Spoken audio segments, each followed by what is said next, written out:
Hi, everybody. Welcome to Table Stories Dustvale, a story told by me and my friends and Connor. Hello, everyone. Welcome to the show. Hi, players. How are you guys all doing? I'm sorry, that was like the perfect fucking thing. That was like the best joke you've ever told. I'm sorry, Right. Connor. I love you, really. How's your week been, Connor? I don't think I even spoke to you in the before the show started call yet. You were Yeah. late. You're Yeah. normally the first one in. Yeah. My computer was like, I got an update, so Good. that was fun. Windows. Hopefully Yeah. nothing has broken, but I don't know. Knock on wood. Well, was it a Windows update? Yeah. I hate that. That did it. Do you remember when it did it to me in the middle of this? That was like, what, 3 weeks ago or something? You asshole. Oh, man. I came back so salty as well. I was like, man, this is not good for the player's health. Wasn't that the episode Back to... Strings died? Might have been. I think that was the episode Strings died. Yeah, you were going into a dangerous fucking pile of Fuck. bullshit anyway without a fucking cleric. Without earplugs. I feel like equal parts you can blame not having a cleric and Windows. Windows 10. Windows 10. For the death of Specifically. Strings. Partially the fact that Raja was dead because he's an undead killer. You know, it's almost like having your undead slayer and your cleric with you would have made that a really good, It you know, would have been so like easy. a really easy fight. Yeah. Would have been. Oh well. Good times. You're here now. You're all alive except for Strings. It's gonna be interesting though. Like, Walter does have a ghost, I guess. Maybe we can One day. inhabit Strings into Walter. Inhabit myself. Yeah. I sort of thought that, but then I also thought they went to a lot of effort to like send your ghost, right? Yeah. So Yeah. I don't think he would come back. No. it would be cruel to just be like, "Oh, I'm back, guys." There is another though. There is another. Yeah, There's but one. he's not dead. Confirmed. Canon. Cannon. Yeah. The bullet went around. Oh, Yeah, I it wasn't think- like there was I a think- couple of bullets in the head at the end. Oh, you mean Kenneth? I thought you meant Gamil. Oh, no.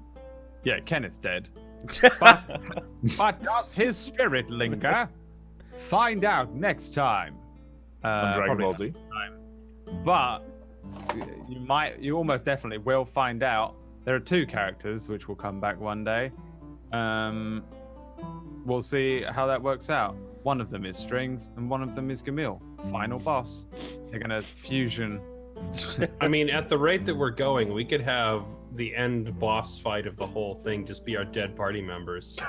Yeah. We'll have enough of them to make a whole You're- party. You know, That was you're, my plan. You're not wrong. Just have you wander around until you're a second set of characters, and then have you fight the first set of characters. It'd be an interesting approach to a campaign from a secret DM perspective to just try and kind of do that. Like, let it naturally happen, but like when it does, be like, ha ha ha ha ha. Your weird villain shows up, and he's not actually a thing you fight. He just goes, I'm puppeteering here's your end boss, and it's you, but not the You'd have original. to- Wink. Memories. You'd have to that character really well. You'd have to have a campaign with like home-brewed resurrection rules, because otherwise it's just like, haha, revivify every time someone dies. Did he have a diamond worth 100 gold? If there's one thing that I think every DM should be allowed to homebrew, it's the resurrection stuff.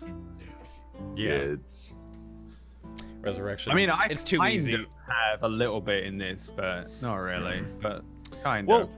like fights, you can do revivify in fights, but it's like really hard, I think, most times to find a moment to, right? Because the second, like, as a DM, the second someone goes down and the cleric goes like, I go to run over to them, it's like the easiest thing to just stop. well, Like, it's only a one action casting time. yeah, But it's expensive as well. Yeah. I think Diamond there's worth 300. one yeah, of the but things. to take an action out of a fight, just a movement all the way over and res, and then there goes the cleric's whole turn. Like, then the rest Could of the be- party I mean, could die. If it was Maybe. like if it was a range character, I think it'd be good. Like here, revivify. I take I don't know, movement action to kick them out of the way or something. Yeah, Now they can yeah. fireball her.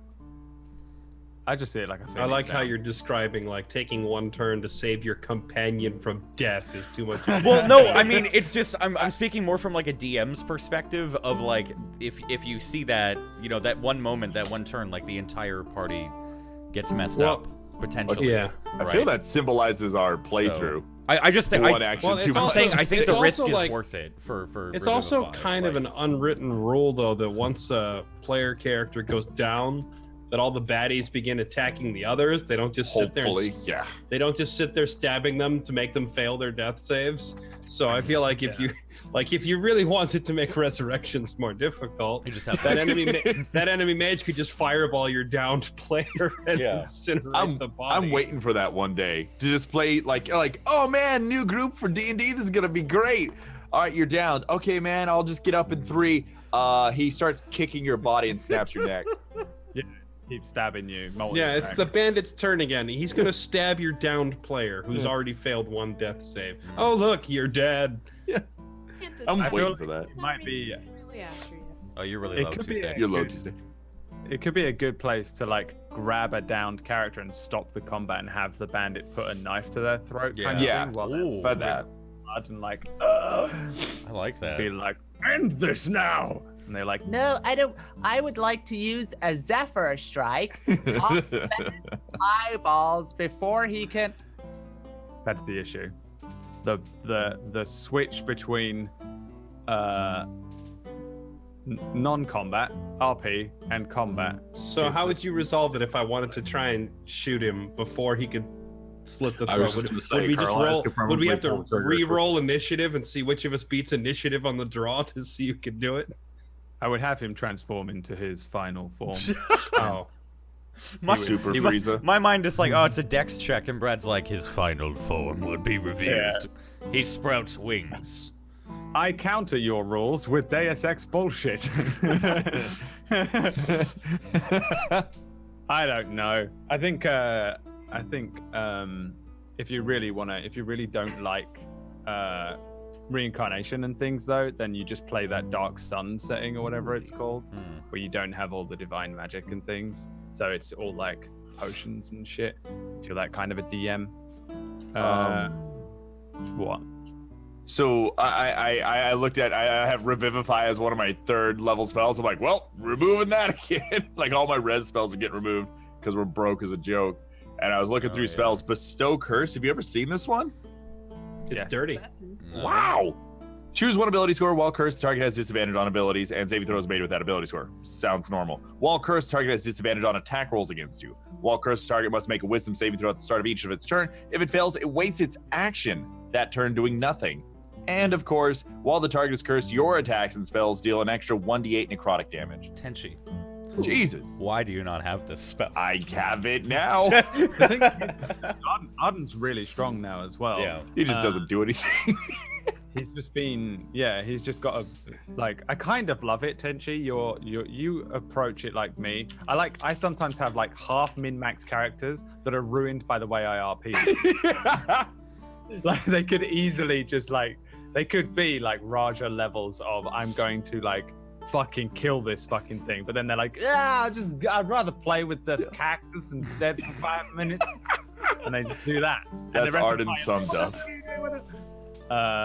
So I love that kind of. Arden, why don't you save the day? I'm busy looking in the mirror at myself. It And does touching the cat. It does sometimes come at an epic price, though. Strings. But yeah, the other thing with resurrection is the cost, right? Yeah.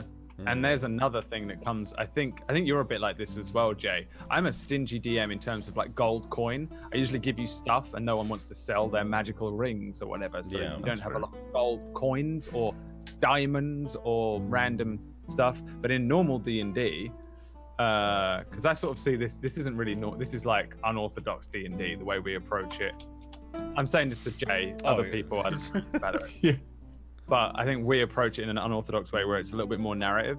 and that narrative stifles some of the rules. Yeah. And so then you just don't get that normal, like, go into a dungeon and pick up a bag of gold and stab the skeleton and You know come what's- back out and I've got loads of gold now. You know what's funny? Like, you say that, but I literally told you on Sunday that you guys can go loot a dragon's hoard. So No. It's not just like dragon horde, though, is Okay, it? yeah. That's the thing. there is a dragon. yeah, okay, all right. It's never just loot a dragon. I'm sure Oid has got a lovely hoard. You guys just want to wander in and grab it? Yeah, Yes. let's go. We technically now. did the first time. Yeah, we kind of did. You know what's funny about that is hasn't even paid us. the campaign that I play in on Fridays is much more like traditional D&D with get quest, go to dungeon, delve into dungeon, kill bad guy, get treasure, go back to town, repeat. Right. So and in that I was like noting that in that campaign I've already made like 7,000 gold or something like that because he just throws money at us and we turn around and buy better gear with it. And then in this campaign, I'd be like, man, I would love just like 10 gold so I could buy food. but we're just going to be eating cactus instead. I know, I have 14 flame arrows left, and I'm like, once they're gone, there's no way I can afford more. We're and the literally the wandering hobo adventurers. Like, In the other campaign, like, I took like the first 3,000 gold or something that I got and went to a blacksmith and like commissioned him to make me a dagger with 3 blades. So when I could stab someone and then like as a bonus action hit the button and it splits open like kind of a what's the term? A sai knife, like Raphael the Ninja Turtle uses with the 3-pointed daggers. So it's like one of those things. So I can like stab him, then bonus action and twist it for extra damage. And the DM was like, "That's cool. It's like 2,000 gold." And I was like, "Deal!" And just like slide it across to the blacksmith. And I'm like, if this were Dustveil, it'd be like, "Hey, I want to make this. It's going to take you 17 episodes and 4 side quests." Yeah. We'll never make you'll have to mine the materials yourself. You have to, yeah. But like, there's no dungeons in my Dungeons and Dragons, like ever. That just sounds really funny when you say it that Plenty way. of dragons. Welcome to Dragons. Yeah, we But have we dragons. tried to treat the Underdark like a wandering and sometimes a dragon. Yeah, And technically what we did happened go to into us. the Underdark, Yeah. then left. Yeah. The Underdark isn't a dungeon though; it's a region. The Yeah, whole no, thing I was is. saying we tried to it's treat hell. the Underdark like a dungeon, and look what happened to Yeah, It was a I mean, bit- no, there's it's a bit like a dungeon. You start there, and you die there, Yeah. right? But There's I- an I end guess, goal. It's kill all the drow. But it's like what I said at the beginning, though. Like, and I think I said it to all of you when I first met you and we were making characters and shit. I was like, this is not normal RPG. This is JRPG. Oh, And you were yeah. like, oh yeah, I love Final Fantasy. And I was like, no, you don't understand. At some point, you're going to wait that you don't just go, oh, the princess has given us a quest. Ba-da-ba-ba. And then you go back to the same town. You're like, hand it over and upgrade your studded leather. And, Oh, I think we've been loving it. but Yeah. yeah, the way I make up for it though is I think I hand over quite a lot of items along the way. Items are cooler. I really need to Items get are an item. And I like- still I don't would- have one. You don't have a Hand magical over, item like- yet? You can get cool I shit. don't think. I don't have any either. Oh, you know what? I You have should- one, but all Walter do it. started with one. So You all have a ring of resistance. Well, I have Oh, the yeah, we have ring that that now. we got from Oh. the fighting pit. okay. Yeah, we just got that. Okay, so we do Very have much. magical items then. You would all have a really cool item if you hadn't fucked the fighting pit up. Well, I also gave up like what, Connor. 400, 500 gold or something, so Connor could get his guns. So Yeah, Oh, I haven't really that's been right. worried about it. Yeah. I have Yeah. spells. Those are my The magic only character to successfully make a decent chunk of money then left the group. Yep. Vasilius took off with like we are Yeah. we're hobos. Vasilius man. took off with like over 900 gold on his person to go collect his other 1,000. Yeah, he made So- money and dipped. It's a good segue though into today's episode because you have just met a sort of traveling merchant wizard with a load of random shit, Yeah. And we can't buy any of it. That won't give me any. But we do have items we could maybe trade. Yeah, well, But we we'll can have to steal it. start You coughing can up all of our. Well, you can try and steal it. if We you can want. steal it. You can try and steal it. No, we can steal it. We have Lash. Yeah, in before this guy has like a plus 25 perception. Oh my god. It's I'll like, put it all this right, way. all right, Lash, go ahead and roll Yeah, stealth. but- You have to beat 43. Good luck. He is a Uh, super high level wizard. I wouldn't bet on you guys being successful in it, and I would normally always bet with you guys because you lucky as shit. And you get away with shit that I'm like, oh, I can't believe you have gotten away with. But in this situation, I would bet against you. How many nat 20s did Tuesday have last week? 4 in a row. 4 in a row. It was ridiculous. Right? Yeah. Yeah. I Whack rolled a was like 20 doing the and math then- in the chat, and he was like, yeah. he was like, that's a 1 in 40,000 chance, and then that's a 1 in 88,000 chance. I have prepared for that in a way that will be revealed later on today. In that I want you to crit again, please, when the time comes. Let's start the episode. The problem is Brad is now going to scale the difficulty to where it's expecting us to roll like 4 crits in a row, or we're all going to die. Well, based on having Raja and Lash, I wouldn't be surprised if it scaled up. Carlias does more damage to me in that last fight. You guys keep going back to Raja again. Yeah, but he You have doesn't more roll utility. 20/20s. Yeah, you have more utility. I'm prepared for you to try and steal from this wizard. From the moment that you guys were like, we'll go to Yellow Rock, and you like confirmed the little route there that I figured you would do, I was like, okay, best prepare for them to just try and kill everything and steal and be the bandits that deep down they want to be. We can smell blood. That's what it actually is. You can We can smell the blood. Last time on Dragon Ball Z Dust Veil Edition, Goku presented Turned into you, yet another form. with a set of earrings that allowed you to fuse together. Oh, God. Imagine that. Oh, that's such a good idea. I might figure out a way to write Patara earrings. into I hope D&D. none of you have to fuse with Arden. That's the final boss, is fused Raja and Arden. Yeah. That's the rest of you. Just Are you sure it won't be a fused Strings and Gamil? And Kenneth they have 3 ears, just They one have each. 3 years. Yeah. No. Last time, you guys continued on your travel. I've got you on the main map here. So you guys went from, I think, here to here. I think it was. Yeah. Travel. You did have one day where you were all particularly fucked up and didn't make too much progress, but in general was a relatively clean travel. You had the bodies of the people that you killed before. You looted them for a bunch of random stuff that you can sell for money, including some items that look like they came from a pair of sandwalkers. Other than that, it was basically just travel. And then the main 2 things that happened, one was that Balgaresh was one of these people that you killed, one of the bandits, and he sort of walked into the what are you called? What is your background again? I don't know why I always forget this, Walter. Haunted one. The haunted one, The- and he is now haunting the haunted one. Walter has the sort of spirit of Balgaresh inside him. For now, he's kind of annoying, or at least he's frustrating for Walter. But so far, hasn't really done anything of. Sorry, I'm fucking with the volume. You're good. And Lash found a book.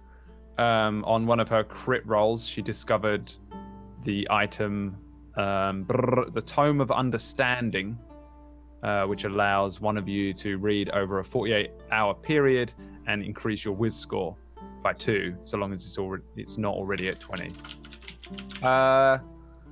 Then you made it to the ruins of Yellowstone, which is basically a ruin of a sort of decent-sized settlement, not really a town necessarily, but like a village, a very small village that seems to have long ago been raided by bandits, and likely the children were kidnapped and sold off to a nearby town to become water makers, or worse. And there's a handful of sort of small sandstone buildings backed against an empty riverbed. You were met by a Goliath who introduced himself as Loneheart. There was another Goliath there known as Skyseer, and there were these two twin boys, these wizards that were training. Well, they weren't training; they were just fucking around. And then Walter met this wizard known as Ergwin, who's this just ridiculous wizard who has a like a carriage, but it's like a TARDIS effect in that he walked into it and it was much larger on the inside. They shared a meal. Walter gave him a scroll that he read and then sent him on his way to go back to to Shallow Scar to collect his reward. No fucking money, nothing. Continuing to be homeless. I mean, that steak wasn't nothing. No, it's. You got a really nice It's okay. steak with a long since The steak was kind of nothing to me, in all fairness. the the rest of us. Yeah, no, you guys didn't go in. He made Walter a steak with a special mushroom from one of the furthest points of the world of Lacrin, from a mushroom from the caves of Finn Thaylor. And nobody has eaten one of those mushrooms in 100 years, so pretty good. Oh, so I have that. Okay, all right. I mean, He had like an exquisite meal. Yeah, I know. Before the stream, I was like, yeah, no, I'm totally cool with this outcome. Now I want to match this. Yeah. The rest of you stayed outside. There's a fire with a spit of a hog on it, and the Goliath, Loneheart, gave you all slices of this food, and there were like baskets of other really nice looking clean food and fruit, as well as the rare local craft beer shit kicker from Luststone. And pretty much that's where we left off. I believe, Walter, you had just stepped out of the what's it called, the tent carriage thing, the tent, whatever it is. Caravan. I don't know what it's. What is the word? It's a car, basically, wagon. isn't it? It's a wagon. Thinking of a wagon. Yeah. Is it a wagon? I need to be more You're thinking American. of like This is like the problem. I'm so English. like It kind is of like a like a gypsy wagon wagon. with like the Like a awning. caravan. Yeah. Oh, caravan. Like an old school, like Oregon Trail looking thing. Yeah. Normally it's pulled by horses, though. This one, they don't Yeah. seem to have any horses or anything.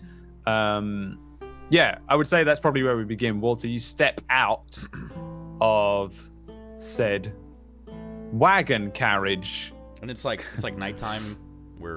It is It's like 2 dead a.m. night. Yeah. You are pretty much out in the desert alone. It doesn't appear to be like anyone else is around, though. It did. Loneheart did sort of suggest that you are relatively safe here, and that you couldn't even be seen if you were intending to sort of be violent in some way. Oh no. You're relatively safe. You're in like a Okay. bubble of safety here. The rest of the group presumably are sat around this fire with Loneheart, having a little bit of dinner, maybe having a mug of shit kicker ale under the stars. It'd be cool, but the fire will be keeping you warm. It'd be freezing if you weren't around the fire, so it'd probably be pretty cold when you step out of the caravan. And the two wizard boys are sort of sat on a wall nearby, just kind of like looking out over this empty riverbed, up at the sky where the stars are sort of twinkling. And what do you want to do? So when Walter gets back, are you back at the fire? Yeah, I was just gonna say I'll probably walk back and tell you, or just kind of tap you on the shoulder,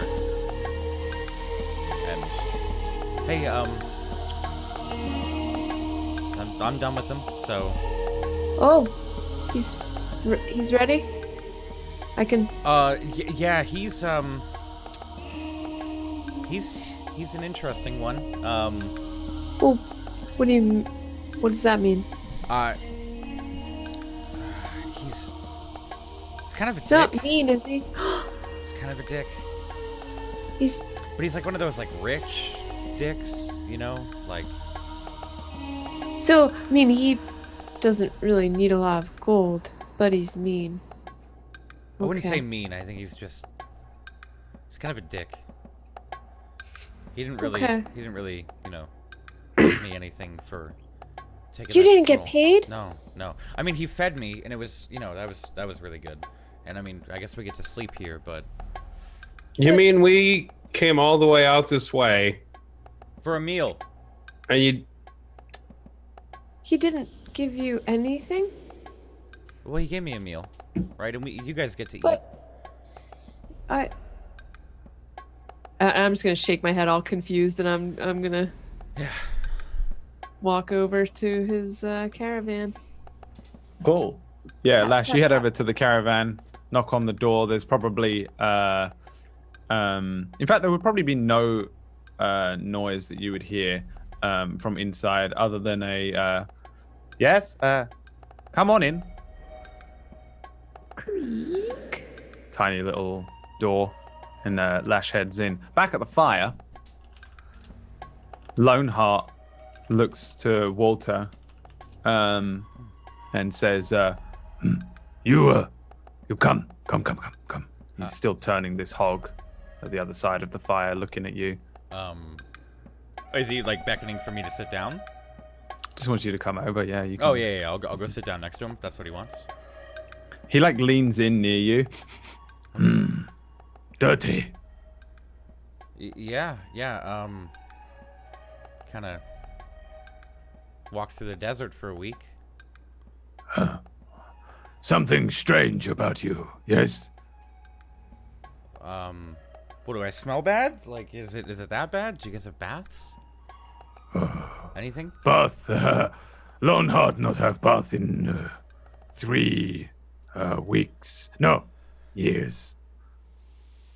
Okay. Well, it feels the same for me.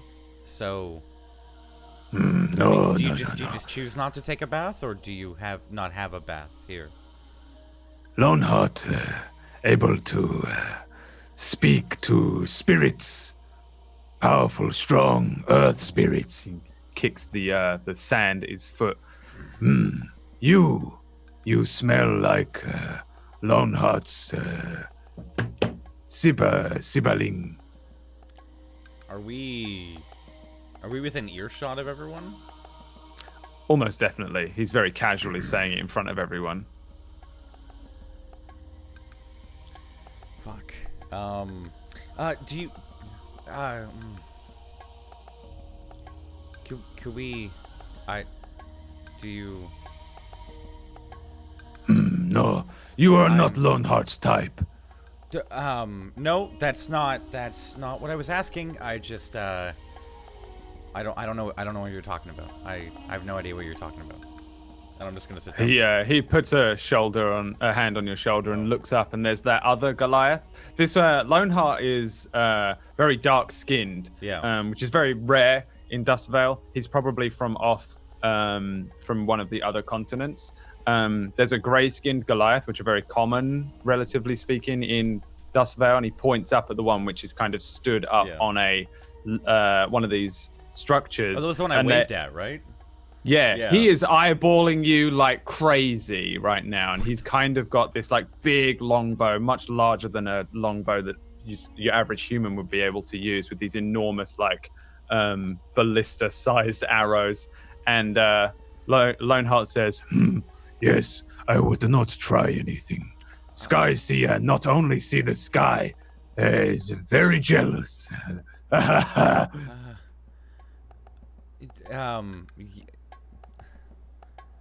Yeah, no, again, that wasn't my, okay. He will crush you like sand ferret. Okay, yep. With one hand. I'm looking at Raja like, help me! Raja just kind of looks up and says, he's chewing on an apple and just kind of with a mouthful, he says, maybe you're part Goliath. Nah. Says you smell like one. Yeah. Uh, Is there anything to drink, or? Are you just gonna... You like shit kicker? I've never had it. What is it? Ale from town nearby. Well, yeah, sure. Yeah. I pour you one, and then I want to know which spirit you speak to. Earth, wind, water. What is Oh, it? yeah, okay. Yeah, so where's the drinks? Where are they? I know there is Where one. are the, where is I that? smell it. I not see very good, but I smell very good. Yeah, He yeah. turns around and Must be good pulls one ale. of those kegs with a tap on the edge and Whew. pours out an ale into a big wooden tankard and thrusts it out towards you. You drink, wet your lips. Time to speak soon, yes? Sure. He eyeballs Raja immediately afterwards. And you, What's up? your kind, wandering, yes? You see many strange things. That we do. Come then, tell us a tale.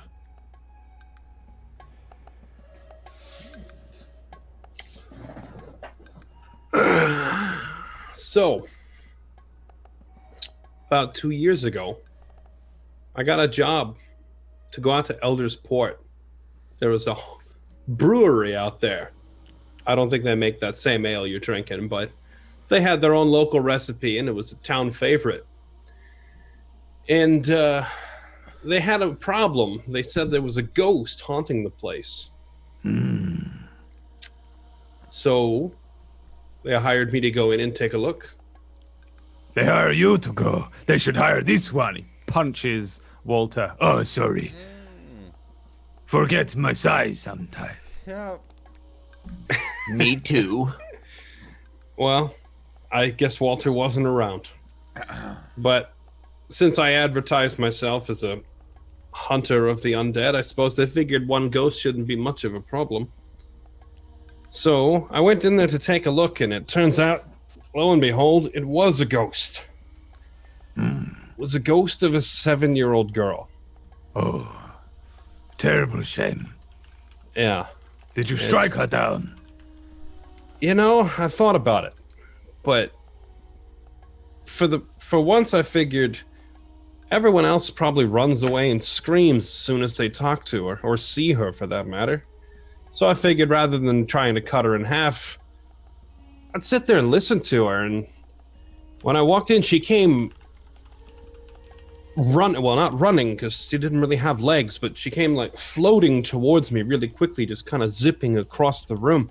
And her face kind of stretched out, and she had big teeth, and she screamed. But when she got in front of me, I just stared right back at her and didn't move. And after a few seconds of that image kind of faded away, and then she was just huddled up on the floor crying. And you know what it turned out? She just wanted her stuffed animal toy. So I went and got it and gave it to her. And then she just faded into nothing. There's some problems you don't need a sword to solve. Sometimes the spirits just need an ear, as opposed to an iron through the skull. Yes.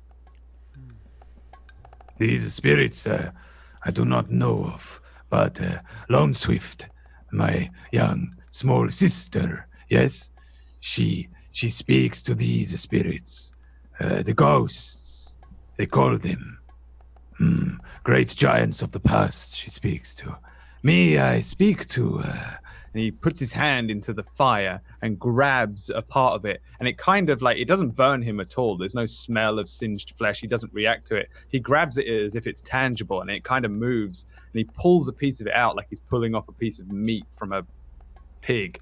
And just, there's a little piece of flame in his hand for a second, and he waggles it about. This. And he lets it go, and it disappears up into the air as if it were just a flame. Fire spirit, yes. You heard of these, the elements. You can speak to them too if you listen to the ground, to the sky, to the water. I speak with the wind. All the magic that I know was taught to me by a druid when I was very young. And all It of my is spells come from wind spirits. Yes, the land, it can provide more magics sometimes than a book. Ergwin, learn from book and land, and He points at Arden. your kind. Beautiful. Give me a beauty check. Oh man.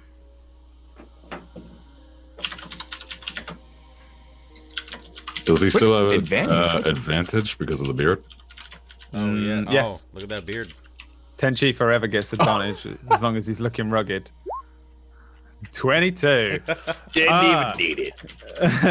The Did other they thing I've update done, Tablestory again? Because it asked me to No, roll advantage or not. I did it all for you. It will just roll. It'll ask you whether you want to do advantage or not advantage anymore. It's just neater. So if you have advantage, it'll tell you. If not, just roll it and it will just do it. Oh yeah, I forgot we made that change on Ilios. We just did that change on Ilios, Yeah. and I thought we'd do it over here as well. It's just easier for people coming in and watching to work That's out. fair. 'Cause so many people are like, "What do the two things mean?" Yeah. Wait, so will The- it? So If it's the second number, would it highlight that and gray out the first? that's only if you roll advantage. No, So if you you rolled with advantage, so the gray is irrelevant, kind of thing. see, with Yeah. with a normal, it'll say Everyone, advantage. give me an Arcana check Oh yeah. so you can see. Yeah. Oh. There you That's go. one more button I gotta press now. Jeez. Sorry, but it looks neater. The Goliath points at you and then kind of like smiles and shies away. You are feisty group, but He looks up again.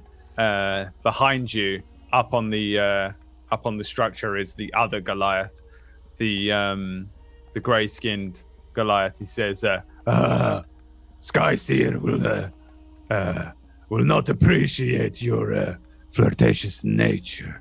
No, you are part of cloister clergy. What is the word? I'm a cleric. A cleric. Yes. Your kind. Your magics come from where? From the gods. I believe so. I honestly don't know. I believe they come from the ground. I believe they are always coming from the ground. From the dead return to the ground, do they not? Yes. Where are See? you going with this? Always. Your divine magics, the ground.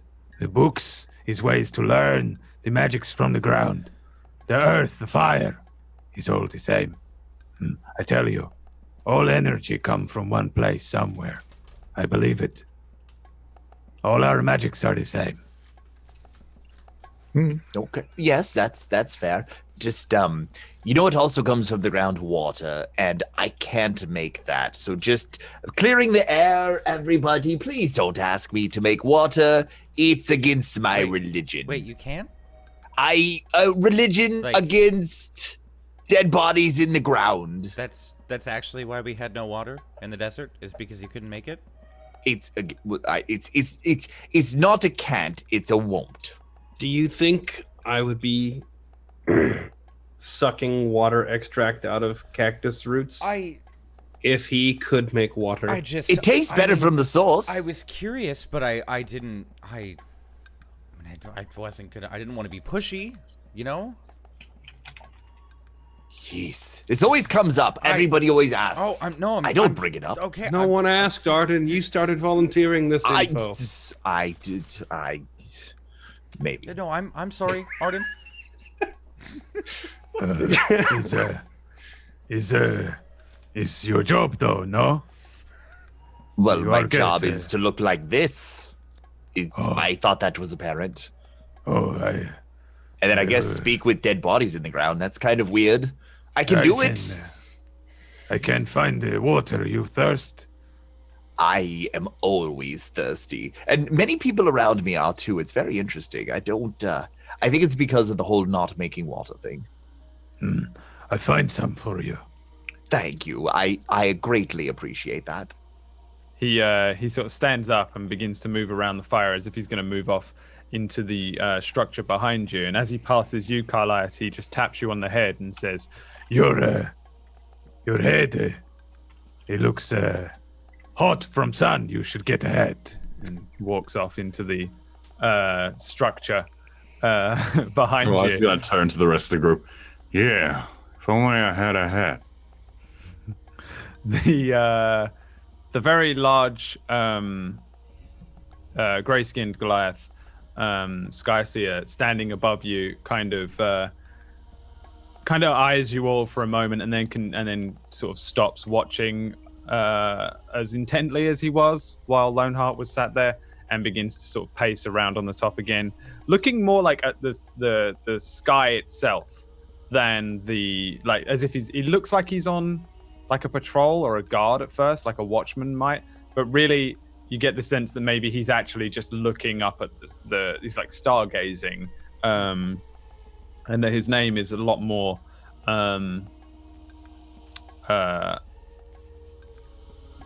like a hobby than his name.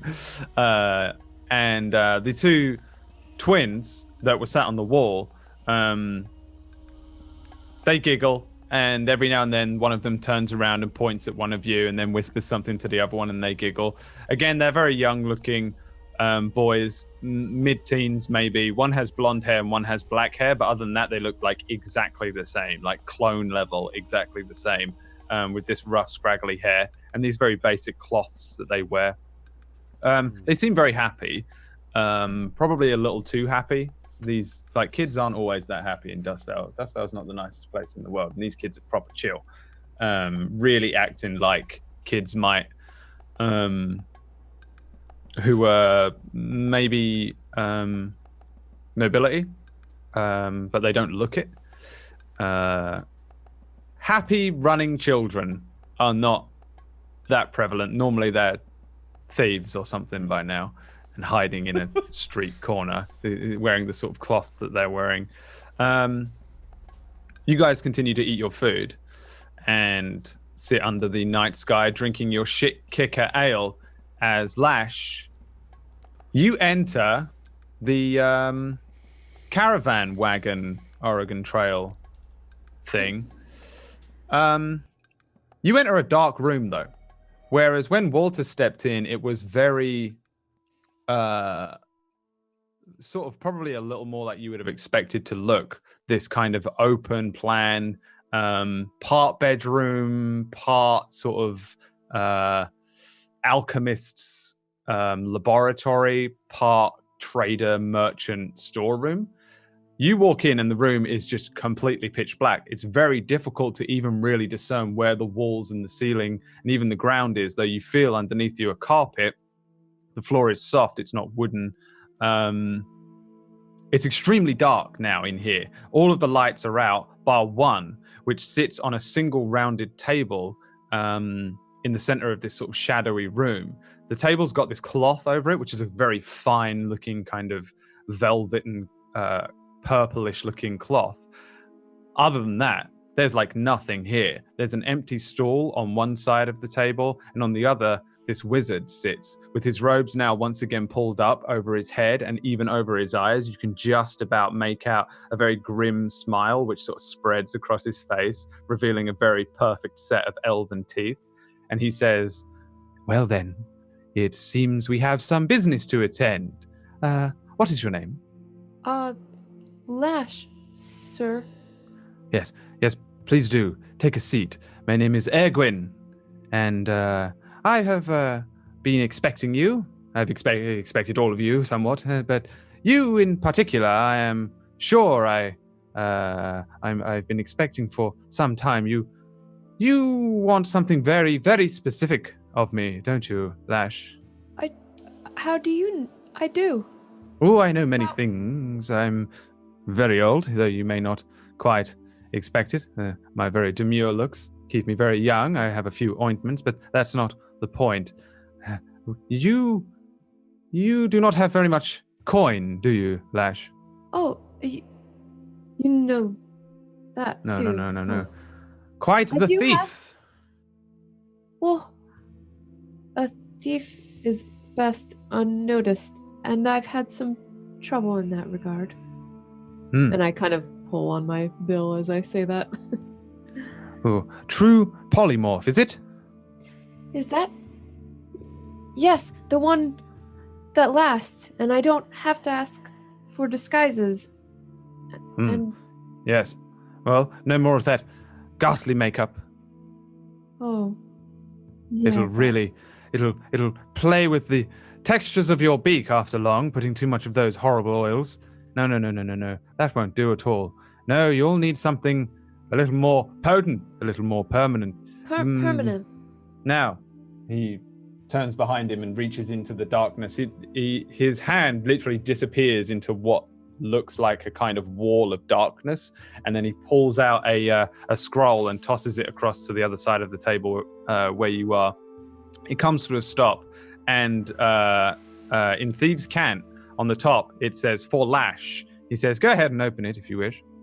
Well, how did you... And I'm already kind of on... It's, you open it up and there's just a block of writing. It's quite a long piece of parchment as well, and it's just tons and tons and tons of very small inscribed writings, and then there are these various glyphs on the page which kind of shimmer and glitter even in the darkness by the candlelight. Most of it is just like jargon and gobbledygook. It's not all in one singular language from what you can tell. What do you speak? I have Thieves' Cant, and oddly, I just noticed this last time.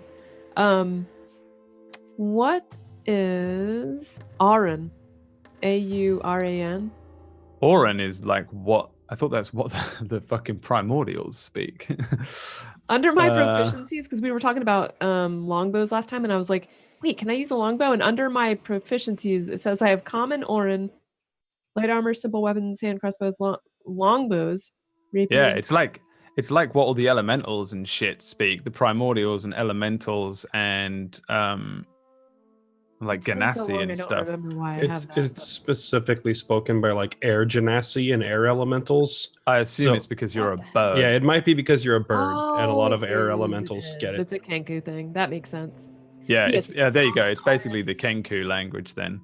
Okay. Yeah, you probably won't see any of that on here.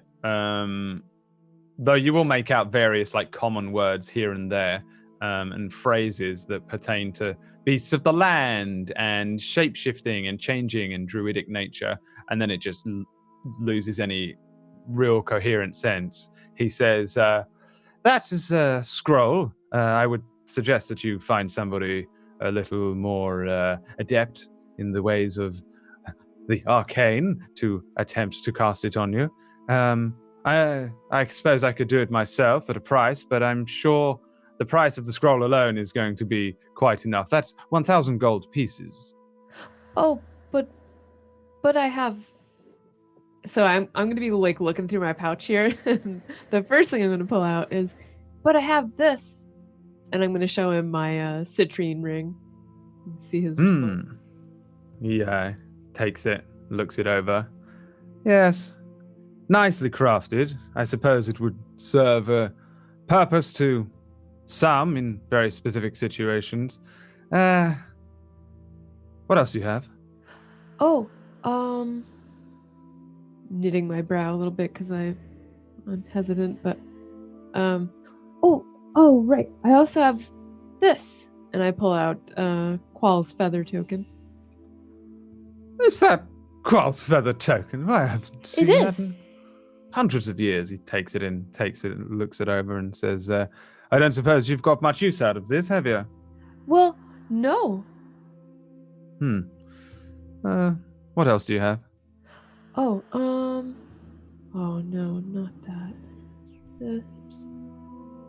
Well, I do have this, and I just lay my palm out open, and that beautiful sacrificial dagger is laid across, and Lash has always thought this might be valuable, so she's really kind of holding it closer to herself than him.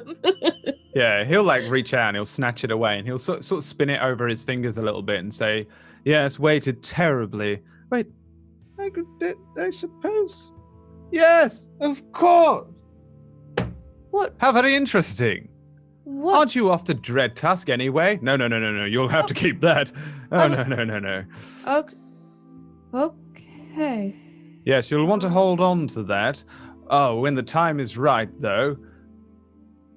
Yes, when the time is just right, use that instead of the rudimentary arrows that you have, and that includes those ghastly fire arrows. Well, Whoever made those was not quite at my level, you could say. Would you be interested in some fire arrows? Perhaps. Hang on. He reaches back in. Most Yes. High quality. But- much better than what you've got there. You can keep those, but I'm happy to offer you these 25 gold pieces per arrow, of course. No, I just want the spell.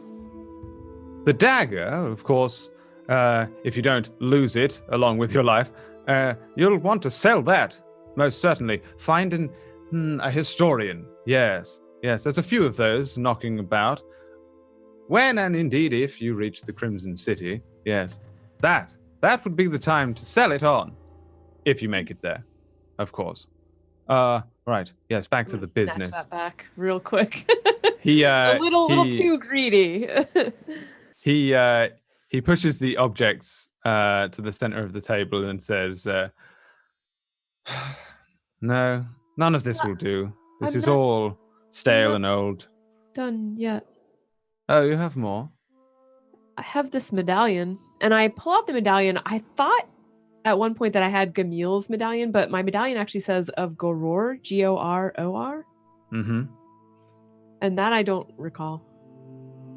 Is that Let's a thing? take a little looky-see then. The Medallion of Goror. Yeah, it's a cheap knockoff, of course. I would expect no less from Goror. Did you meet him, or perhaps did you just find this? No, I didn't. No, I suppose you wouldn't know if you did. Yes, quite the inside joke. Well, no, I don't want this. I don't want him finding me in the middle of the night. Well, and I'm still digging, and I produce some random things, among them that a silver chalice. I have this, and I do, Disgusting. of course, have 30 gold, and I also... Well, I did find something in the desert, but I think my friend really wants that. Oh, yes, the tome. The Tome of Understanding. Yes, I've read it a couple times. So, lastly, super reluctantly, you're going to see me reach into a special little pouch that I may or may not have stitched just for it and pull out I also have this. And it's my ring of invisibility. Let's take a little look then. He takes the ring. Yes. The ring of, well, this is the ring of somewhat invisibility. And he throws it back at you. A trick. No. These are quite nice trinkets. This is honestly all you have, is it? Nothing of real worth, except, of course, that dreadful orb, and you can keep that. I have none of that business. Thank you very much. I like my head precisely where it is. Thank you. How about this? You do me a little favor, and I'll do you a little favor. What's the favor? When you reach Thindune, indeed, if you reach Thindune, there is a woman there that I would very much like for you to deliver a message to. Okay. He turns, reaches into the dark once again, and pulls out another scroll. This one looks much nicer than the other scroll, the first one that he threw at you. It just looks like a scrap of paper with some nice runes on it. This is like actual paper, nicely cut, with a like a silken ribbon around it, and then sealed with a real perfect circular wax emblem. He says, if you wouldn't mind, it's a little delicate. Please make sure that you hide this well. I'm sure if anybody can, you'll be able to. Make sure the boys don't see it. I mean my boys, not your boys. Oh, Loneheart and Skywatcher? No, I'm sure they wouldn't care. No, there are a couple of children out there at play. Oh. And, them. yes, no, they may or may not yet know how to see through things, and I don't want them reading this, or, of course, reading your mind. That I'm quite sure they can do. He places it in front of you and says, You can. please, I'll tell you. please just don't read it, and when you deliver it, don't say precisely where you got it from. Not whom, but they where. Oh. Who am I delivering it to? A young lady, you could say, though she is quite my elder. Her name is Yellatra, Yellow. which is spelled this way. She will appear to you as a human, though I would suppose she's something more akin to a genie? She's a genie? Yes, but don't go spouting that off. They'll capture her and drain her of all of her magics. Quick sharp. Can she grant wishes? Oh, no, nothing of the sort. Oh. Just a fable, child. Don't be so ridiculous. Wishes? No such thing. No. We make our own path in this life. As you have done. As I have done. As your friends have done. And hopefully will continue to do. No, she's one of the very few friends I have left in the world. And I would like her to have this one last message from me before I return to the mundane, dreary task of my job. What's it worth to you? Well, I'm happy to cast a spell on you. Of course, you want true polymorph, but what exactly is it that you would like to become? Which of nature's beasts enthralls you the most? Well, I want to be, I don't want this, and I just kind of grabbed my beak, and I drew this, and I have a little sketch of a half-elf woman with dark hair and same color eyes, so same height as me, hazel eyes, same body shape essentially, but what he's seeing is like, I'm no, great artist, but hopefully he gets kind of the point. Like this. He takes it and looks at it and says, this is a half-elf woman. Yeah. Yes, I don't think you understand quite how this spell works, do you? Not studied in the arcane arts? No. Now, you see, this is more the sort of thing where you'll transfer your consciousness and your spirit, per se, into like a warthog or a cat or something. Like, I can't be either of those. I suppose we could put you into like an owlbear. What? No. No? I want to Well, you want to be a half-elf.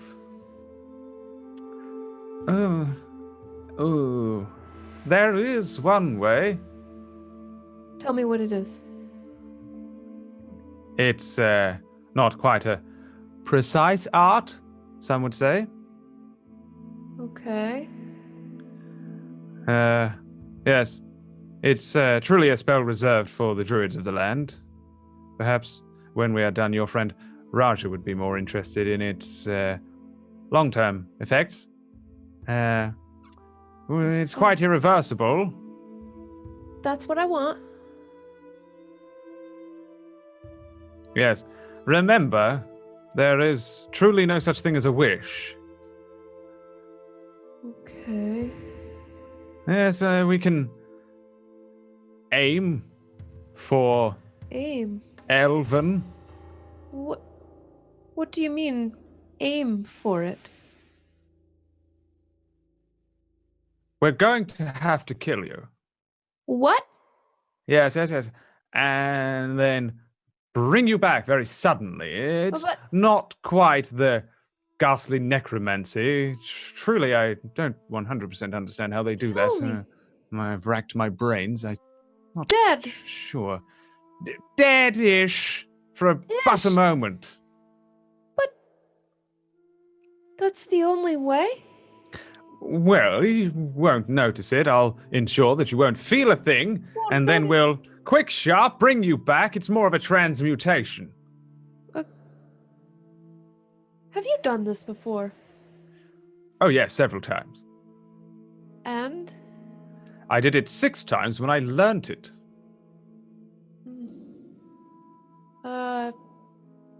May I ask about the outcome?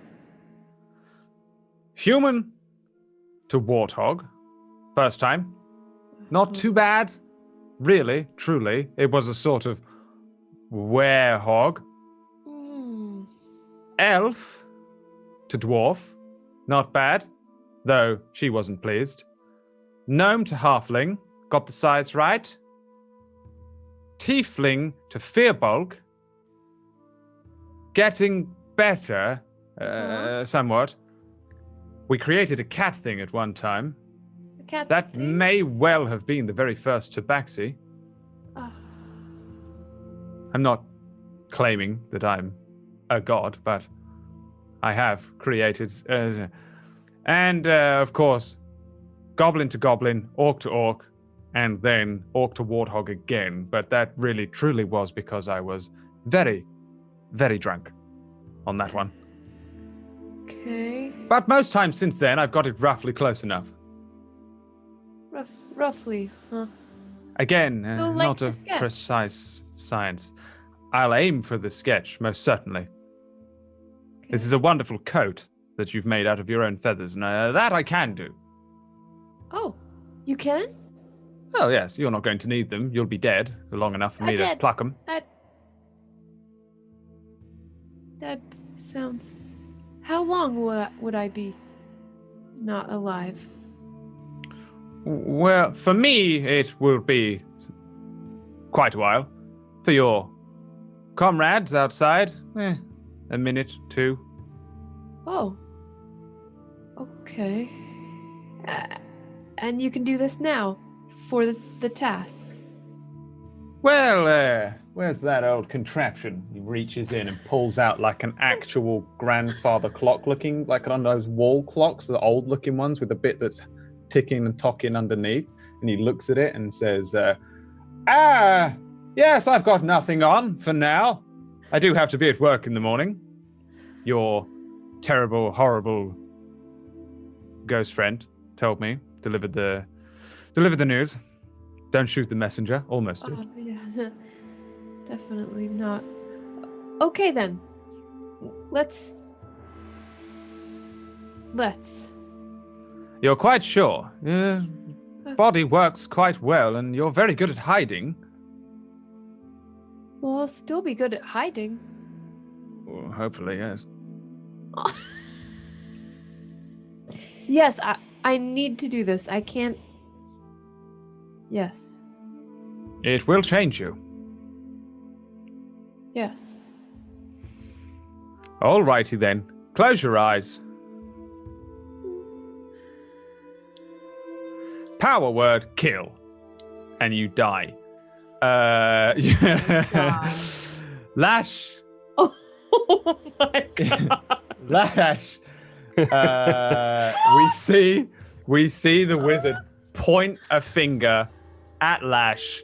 A ball of dark energy appears and launches across this darkened room at her. And that's all we see of Lash for a moment. Outside. Back outside. Are you fucking kidding me?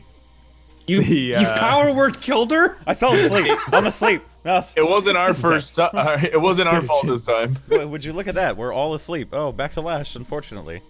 She's dead. She is fish dead. Damn, dude. The Goliath returns to where you are, Arden, sitting, and but he comes out dragging like a basin of water, dragging it back through the sand, leaving like a full like crevice as he's dragging this thing through, his large Goliath-like arms bulging, and inside it you hear a sloshing about of the basin. He says, "This water clean. You may all wash in water, yes? Is what you want." Oh. Thank you. Yes, Yeah. they all use it. Thank you so I much. like to keep myself one with the land. I do not clean with this water unless, of course, I am pushed into a river or stream or sea, but that has not happened to me since I was very, very small. Not Very much. Carlass jumps into the bucket of water. just clothed. With your clothes? Just cannonball. Cool. Ah. Yeah. He throws a like a dish rag looking ripped up piece of cloth at you. There you go. Get all the special areas, yes? Behind the ears, under the gooch. Thank you. Can a man get some privacy, please? You have all your clothes on. What do you need privacy How for? big is the tub? Then he starts to undress. It's Like- pretty big. Like it's enough for a full-grown man to sit in. Like I know he's a dwarf, but you can. It's like a pretty big looking, like 2 foot across circle. Okay. So I'm just gonna go to the other side and just start washing my face. Now don't drop the soap. You have the soap. La la la la la la la la la la. And he's You're just gonna washing continue. your leather. You're gonna crack your leather. That's how you. No, I said I took it off. Oh, you Like- did? Okay. Yeah. You know, this water feels really cold. It's a desert. Any way pulled we it can, from any way we can heat it up or something? You can heat yourself somehow. You have make fire. I do not think I can lift above this. It might cook you like a soup. Can I- Dwarf soup. Okay. Can I? You know, that'd be a funny thing to see. Arden's moving away. He doesn't want anything to do with the With my fireballs. left hand, I want to summon Chill Touch. You killed someone last time you did this, No, didn't you? no. That was And Ray I of Frost. And I just want to freeze, like just like, kind of make the water cold with the skeletal hand. Can I Chill Touch a basin? Is that a thing? Yeah, you can. All right, and then I'm gonna firebolt it afterwards. So for a moment, the water gets real cold. Your little dwarven balls shrivel up, and it gets to the point where like this is one of those like Icelandic dips that they do, where they just drop into those cold dips or whatever it's called. I don't know why people do that. You're sick if you do that. Sick in the head. And then just as it reaches that frozen point and you're probably about to jump out, it heats up as a firebolt comes in and begins to burn the basin. The very large form of Loneheart starts to jump around. Well, you burned my basin. No, it's fine. And I'm just gonna like splash it a little bit with the water. Yeah. You know, that feels actually kind of nice now. Yeah. For a second, it was the gentleman downstairs had to retract a little, but Should it was really nice. wash during daytime, then you can. It's cool for heat and also you dry quick. But yet again, can I have some privacy, please? I don't like it when people are watching me. You're right next to the Yeah. campfire, man. Hey, you're the one who chose to start Don't we washing have, yourself don't we have, like, right a- in front of us. Drag the bin somewhere else. Do you I'm want- enjoying this campfire and these okay. fresh apples. I'm gonna walk away in minor illusion, like a wall. Just Like one of those A like shower things curtain. that pull but it- it's only 5 feet, so I guess that'd be enough. Just a 5-foot shower Just curtain. a 5-foot shower curtain. You'd actually Yeah. see the top of his head, maybe his eyes, Just looking over, like, you better not be watching. The very large Definitely form... can't see through this illusion. Or can we? How many fingers am I holding up? How many fingers are 3. you holding up? I'm not gonna say. No, Walter can see right If through any- it. I can see right through my own illusion. Walter can see through it. Hold okay, on, so I have to Walter's roll. saying- I have to roll to see if I can see through the Yeah, illusion, You right? have to beat Yeah, my investigation, I think. What do I yeah. have to roll? Yeah, it's an Perception versus Investigation. DC. Investigation. Investigation. Is it investigation? Yeah. Okay. Yeah.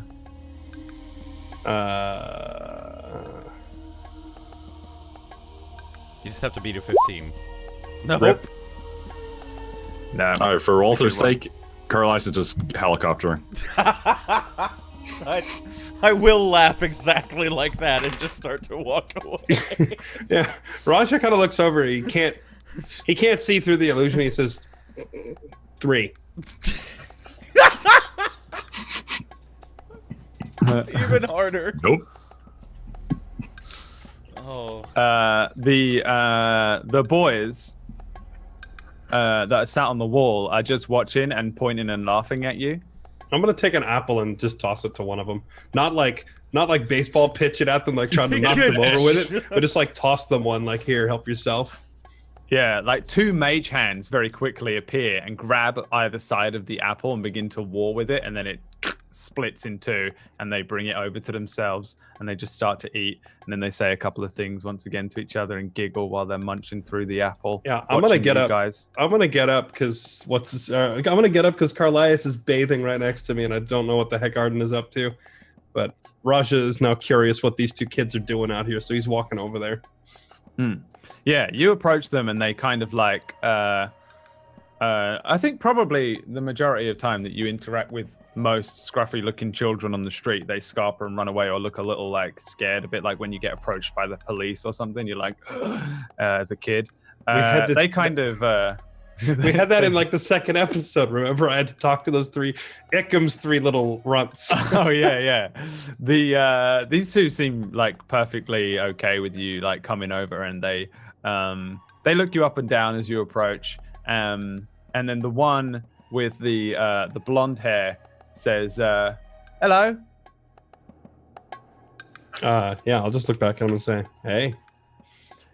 What do you do then with all this get up? Is that like a uniform? And the other one kind of looks you over. This just keeps the sun from frying my brain when I'm walking around in the desert all the time. I kill skeletons and zombies and such. It's my job. They look at each other like, "Oh yeah, sure you do. Skeletons, zombies."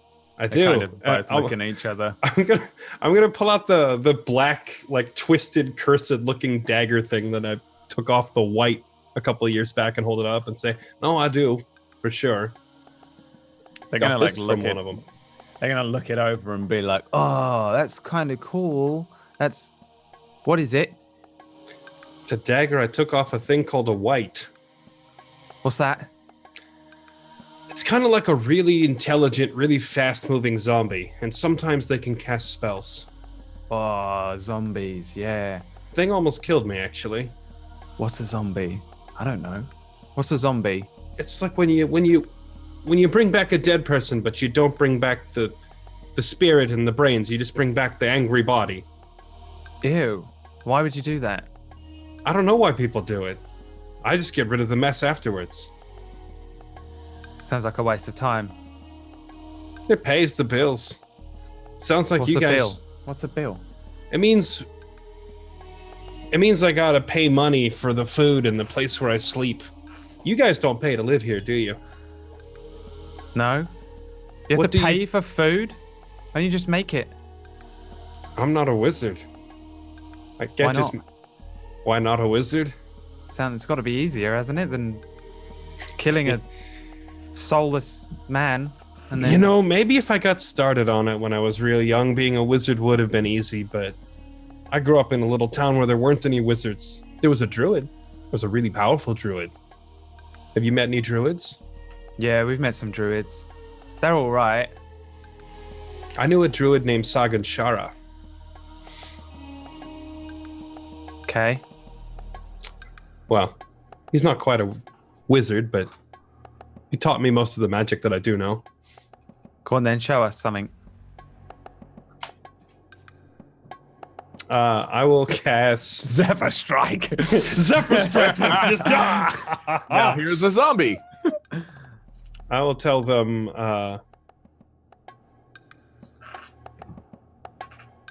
I got one you might like. Hit me with a fireball. Not a really big one. A small one. We don't want to burn the place down. The blonde-haired one looks at the black-haired one and says, "Go on then, yek you in." And Wait, kind of folds his arms. Does Arden hear that? Yeah. How far away he's am gonna I? freak out. I'm not whispering. I don't know how far away we are, but I'm not being quiet about it. So Arden can probably hear it.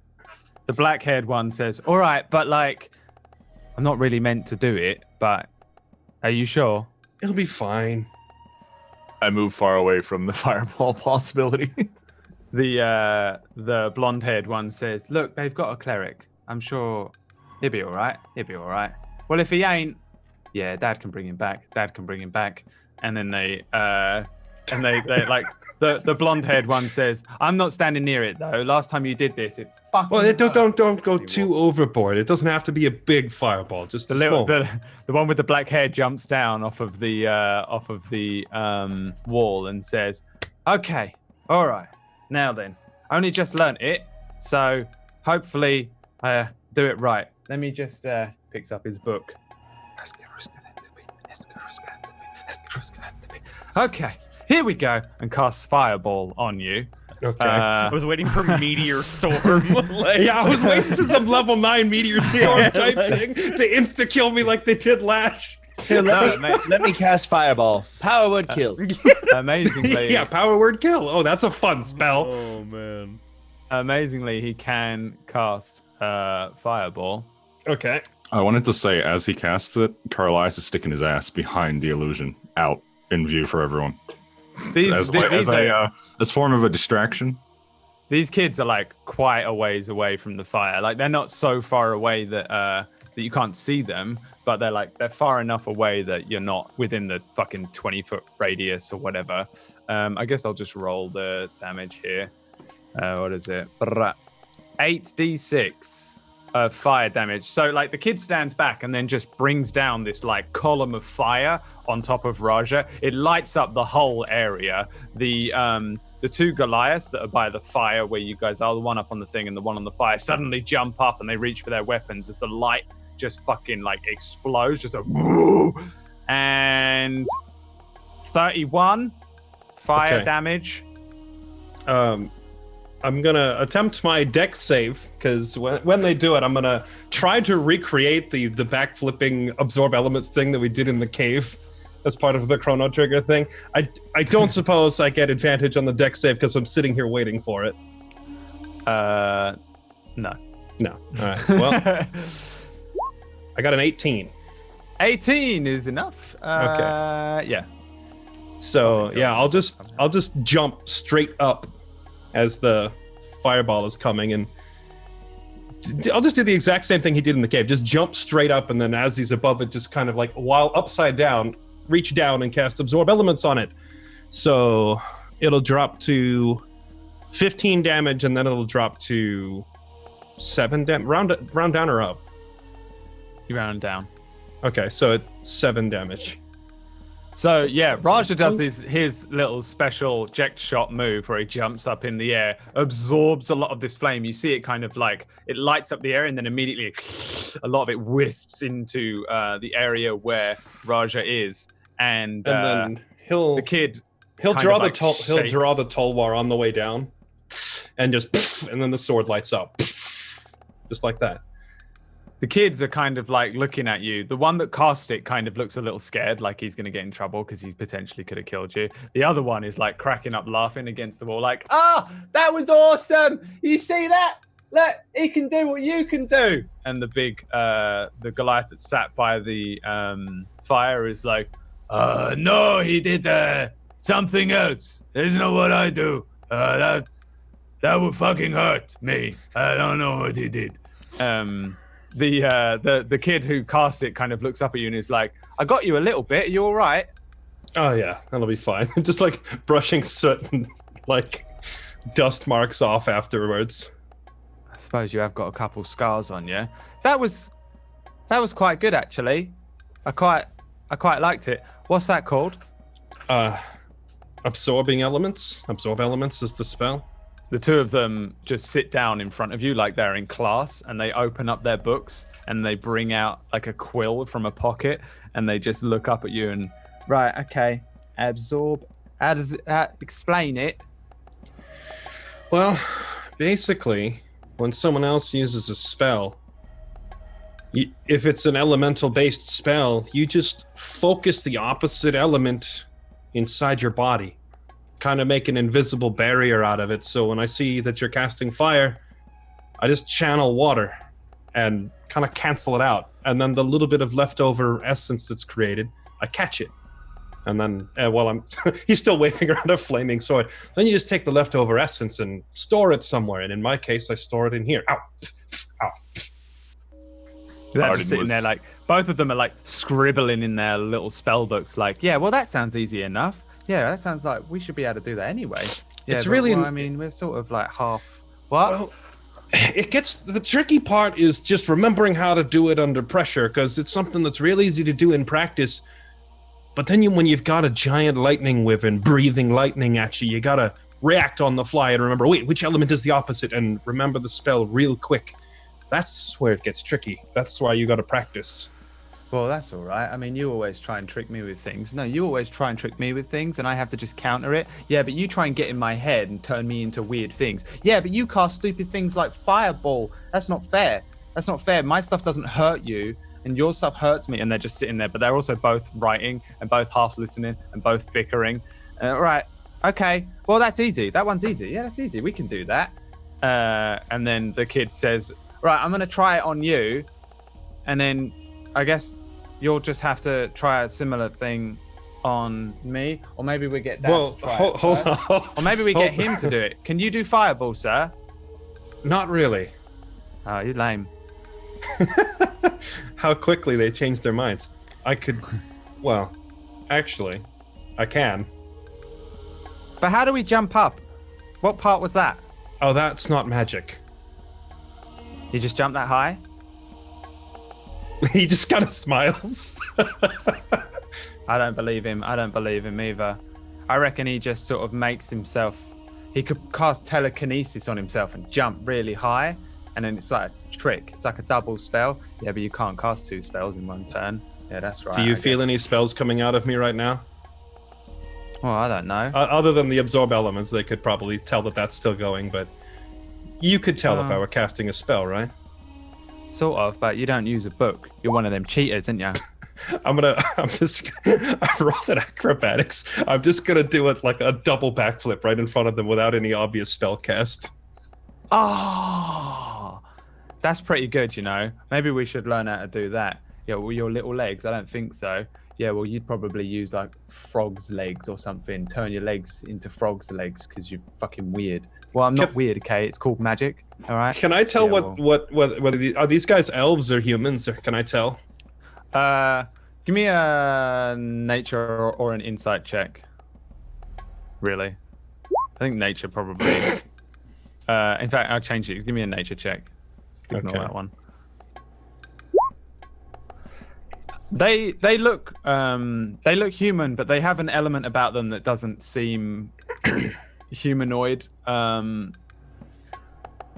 They definitely seem human, but they just have something else going on. There's something about the eyes for a moment, something about the way they move. They seemed, when they jumped off the wall, it was almost like they glided down for just a second. It was a little, there's something that is a little off with them. Kind of in the same way you knew there was something a little off with the princess. Mm-hmm. Like there's almost definitely some other blood here, but it's mostly human.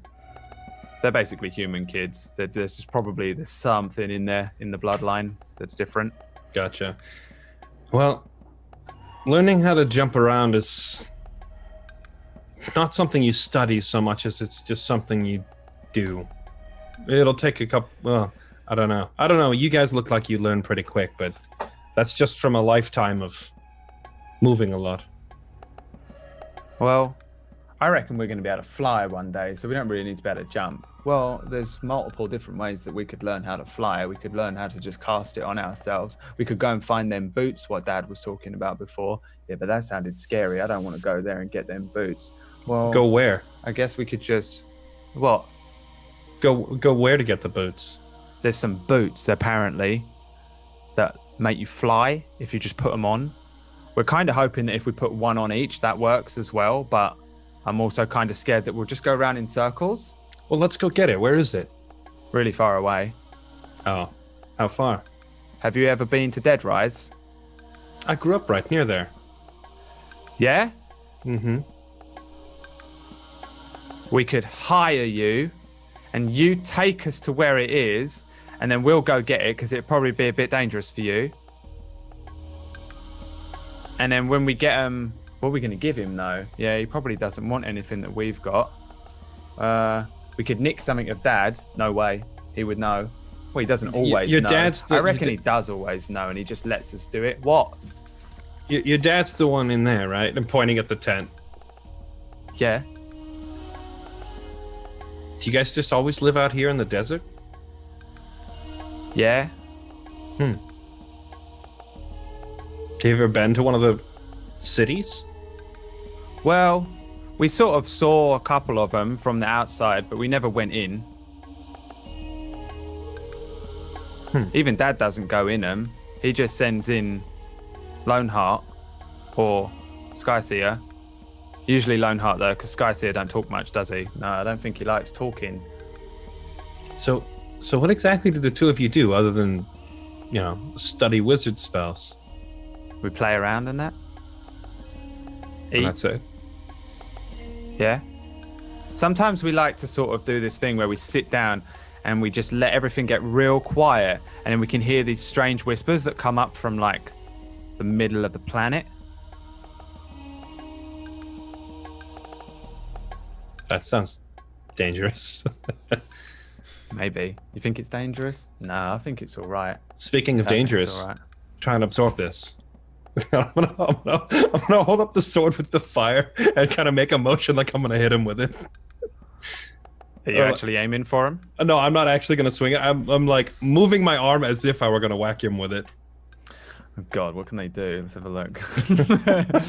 How would they react to this, and what can they do to react? Word kill.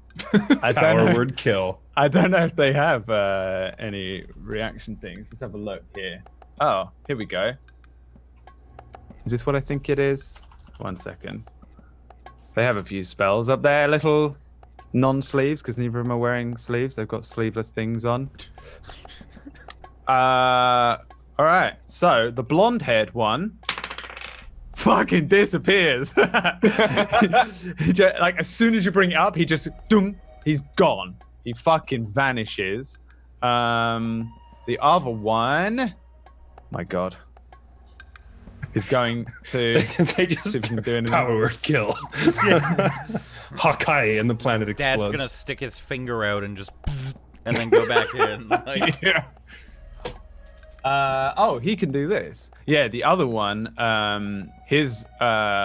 one of them just like, they both look up at you, bringing this thing up with the fire in the night. Their eyes go wide, and they just instinctively one of them says one set of incantations, the other one says another set of incantations, but at the same time. The blonde-haired one just disappears in a blink, and the other one's skin just turns immediately to like thick, like red stone. He looks like Thing. Is that his name from Marvel, from Fantastic Four? Yeah. He just turns into a little skinny kid version of that and just does this and turns into like a fucking rock on the ground. Wow. He does. I mean, it never comes forward. He just kind of holds it up for a second and says, wow, you guys are pretty quick with that. Sorry, I had to scare you quick because the time was running out on the spell, and the fire just kind of fizzles out off the blade. He's running out of time. He lets out like a breath, and all of these rocks fall off of him and disappear onto the ground. And he turns around, he's like, I was well scared. Oh shit. And the other one don't know when he comes back. Oh, in a minute. What did he do? Did he banish dimension himself? door himself to a different planet? He blinked. And he just went to the ethereal plane. Guys, come back a dead body. Jesus. Let's have a look. Yeah, so like there's a minute where like the kid is like, oh no. Did he I thought he turned invisible. Where'd he go? As he's putting the huge tower away? I thought he turned invisible and you turned into a rock. Those are good reflexes, but we're... Well, I never actually have needed to use that spell before, but I'm glad that I remembered the words for it. He's probably gone. I don't think we can find him for a little while. Maybe we should just learn invisibility. And he turns to his right as if his brother's there. Yeah, maybe I should learn invisibility instead. Although, the problem is, you would have still hit me if I was invisible. So maybe the stone's better. What he did isn't, though. He's not allowed to do that. What? Did he turn invisible, or does he go? Where'd he go? I think he's gone to another plane of existence. I don't really understand it myself. It's not exactly my area of expertise. I'm into like better things that look cool, you know, like fireballs and like skin, what turns into stone and that. Things that like mum and dad would like. Whereas he's just into the sort of weird things. And so he just learns all these things, like he can pick up houses and stuff, and it's boring. Who wants to be able to pick up a house? You never know when that might come in handy. He turns people into little ferrets and stuff. Listen, fireballs are cooler. Okay, don't tell him I said that. Fireballs are cooler, I know. And lightning bolts. Lightning bolts are really cool too. Then, like, next to you, whoa, this kid comes back. His eyes are, like, wide. His hair is, like, standing on end, and he's kind of doing this. I'm just gonna... when he comes back with his hands up, I'm just gonna, like, push the hand down and say, welcome back. All right. That's weird, that place. I tell you what, I've done it a few times now, and I don't like going there. Should probably do what he does and turn into a rock.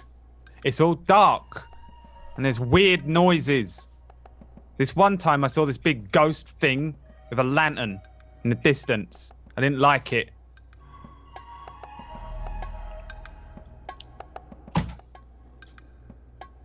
Where? Whatever. So we call it the Upside Down. It's not called the Upside Down. Yeah, no, but that's what we call it. Do you even know what it's called? No. Do you want me to tell you? Yeah, I'm not going to tell you. Can you get back there? No, thank you. I don't want to. I just sort of did it because I thought I was going to get stabbed by you. No. The ghost with the lantern. No way. I am not going to see him. He was well scary. You don't have to go. Could you send someone there? He opens his book. No, I don't think so. Could your dad? Oh, there ain't much of. I think there's the only thing he says he can't do is sort of bring people really back to life. Yeah, he always says that he doesn't understand how that happens. He sort of says that the clerics are all like a little bit fake, like it doesn't make sense logically. He did turn that kid into a goblin. But he said he weren't really dead. He just had to use that energy to transmutate him. You're sort of like into that sort of stuff, and yeah, I sort of get it, but I think it's like above what I can do at the moment. One day I'm really hoping that I can do it as well. But first I've got to learn True Polymorph, which is a bit similar. It's the same kind of thing apparently. And once I've learned that, I'm able to do like different things, like properly change people. Right. It's been fun. Actually, he's still talking to Lash, huh? Oi, where's that I guess I druid? can wait. Your old mate. Which one? Slagan Saganshara, the druid. Yeah, can he do the thing what turns goblins into like orcs and that when they die? I don't think he polymorphs. In fact, I don't know if he's even still alive. Oh, that's lame. Yeah. I need to find a druid. I've got to spend a year with a druid. I'm not really looking forward to it. You haven't got to spend a year with a druid, have you? No, I just have to spend all my time like casting fireballs and things that are cool looking and not shit looking. Lift a house. Why do you need to spend a year with a druid? Well, because some of the stuff what I'm learning is like to do with the land and all that bollocks. What he talks about, kind of nods over at the big Goliath who's still turning that spit, pointing at Carlias and laughing. Are these guys druids? Pointing at the Goliaths. Nah, Skysea is not. He's just got something a little bit loose up there, I think. Like sometimes he goes mental when Loneheart's talking to like particularly good looking men and like picks them up and throws them really far, and it's well scary and it's kind of crazy. Loneheart says that he speaks to like the earth and stuff, and I reckon we can do that as well if we really try. We definitely can, but that's sort of more of a mum thing. Yeah, we don't get to spend any time with our mum anymore. Nah, maybe we should nah, last time he knew exactly where we went. Yeah, he knew exactly where we went. That was weird. I don't even know how he did it. Who's asking? The same guy who's been standing here talking to you for the past 20 minutes. She's just some woman what lives in a town. Nothing special. If you can't tell me, you can't tell me. You just, It's nothing special. Don't worry about it. I don't know what you're talking about. Yeah, I don't know what you're talking about. Yeah, no, yeah, of course. I never even asked. What are you guys talking about?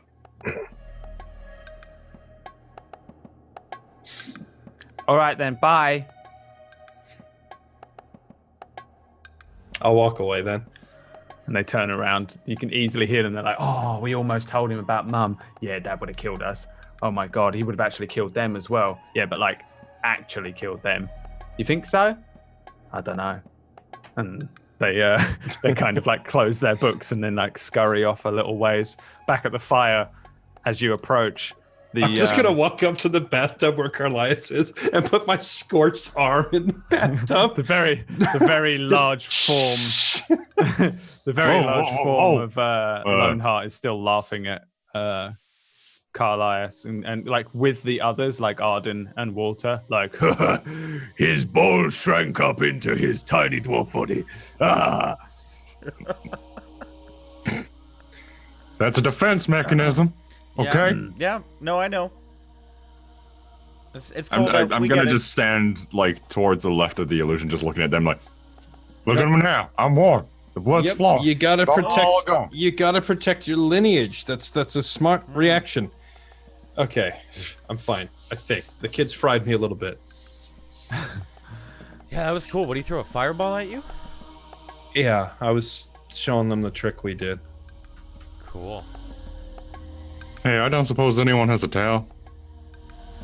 No. I just thought that you were dry in the sun. Get out, please. Hurry up. I am out. I'm asking for a towel. Lash, roll me a D140. A D1. Oh no! Oh no!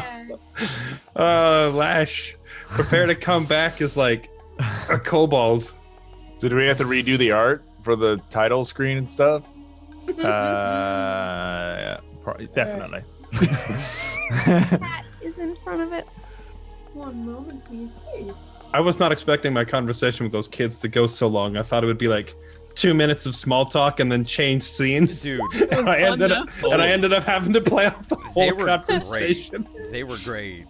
Oh. Yeah, the wizard inside of his sort of like darkened version of his little room is sort of pottering about back and forth. He looks very busy to the rest of us. On the table in the middle, which was at one point like a little round table with a candle on it, is now kind of very long, and there's this cloth which has been pulled over a particular figure. One end of it, there's this very large beak shape poking up under this cloth, and the wizard potters about and then closes his wizard's book and puts it down on one side and says, "Right, okay then. Powers of the earth. Let's draw from a whole other source. Wooster, stay calm. Half elf. Did she say half elf? I think she said half elf. Half elf. Half elf. Hoodagaba!" The cloth ripples and shakes. It stretches and changes, and the wizard starts to sweat a little bit. You can see thick beads of sweat pouring down his head. The cloak rolls off the top of his bald elven head, and his very large elven ears push out to either side of him, and his eyes widen, and a stern look of concentration crosses his face as he holds on to this spell that he's casting. The strange shapes that change go from and the very, very excitable, usually good mood of the wizard instantly dissipates as he looks down and says, "Oh, that's not a half-elf." Close enough? And that's where we go to our break. So is she Timon or Pumbaa now? Oh, man. We now When have I was a young warthog. When I was a young warthog. we have a pet ferret, guys. We'll be back in 3 to 5. Thanks for watching, everyone.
Welcome back to the wizard's lair. Inside the darkened room, the wizard sort of steps back. Lash, you probably take in a deep breath as you are returned from a very brief death, or what would seem like a brief death to the rest of us. And it's just all darkness, and then this cloth is pulled down from over your face, and then your body would feel very strange and different at first. Your face feels particularly light and soft on the front.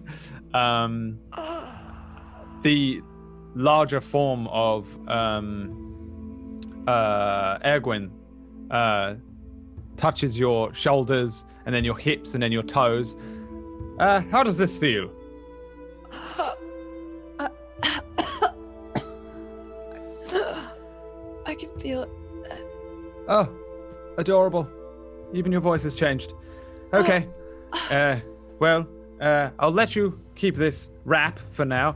Unfortunately, your old rags are not going to fit you, so we'll just wrap this around you. And he sits you up and then puts his hands under your arms and lifts you off the table and puts you down on the ground. And he is much taller than he was before.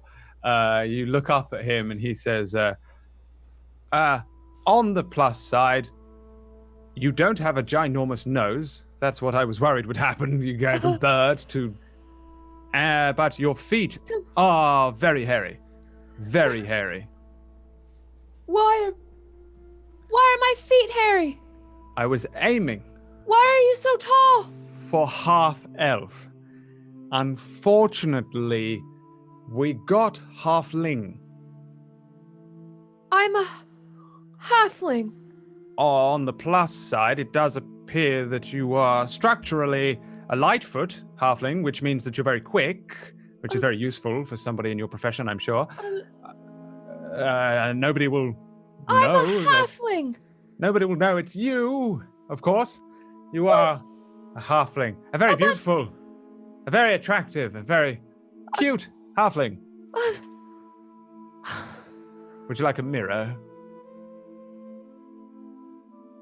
Yes. Okay. He turns around and grabs man, I'm freaking out. Ash is freaking out. an item from out of the dark, and it's a pretty large mirror, and he turns it around. You can decide what you look like. Oh my god. Yeah. What do you look like? You're a Lightfoot halfling. It does affect your stats as well, and I'll change them over for you in a minute. On the plus side, I don't think your dex stat changes, which would have been the danger. If you rolled 138 to 140, you would have been a warthog. So. Oh my god. Holy shit. Yeah, but you are a halfling, which means, as a minimum, you're very small. You're a small creature, humanoid still. Mm-hmm. You have, let's see here. Usually average around 3 feet tall, usually around 40 pounds. Size is small. Your speed reduces. Hey, you get the lucky thing. What is that? When you roll a 1 on an attack roll or a saving throw, you can re-roll the dice and take the new roll. Pretty good. Imagine that the wizard is telling you this in as much of a non-meta way as he's pacing around you while you're staring into this mirror. Can you redo it? We can redo it, yes, in 10 years. If we did it now, you would just die. It would be absolutely awful. Or you'd come back as something absolutely grotesque, some sort of aberration of the dark. 10 years. We could try for aberration. Do you want to try for aberration? Aberration. You'd be some sort of squid-like being, probably.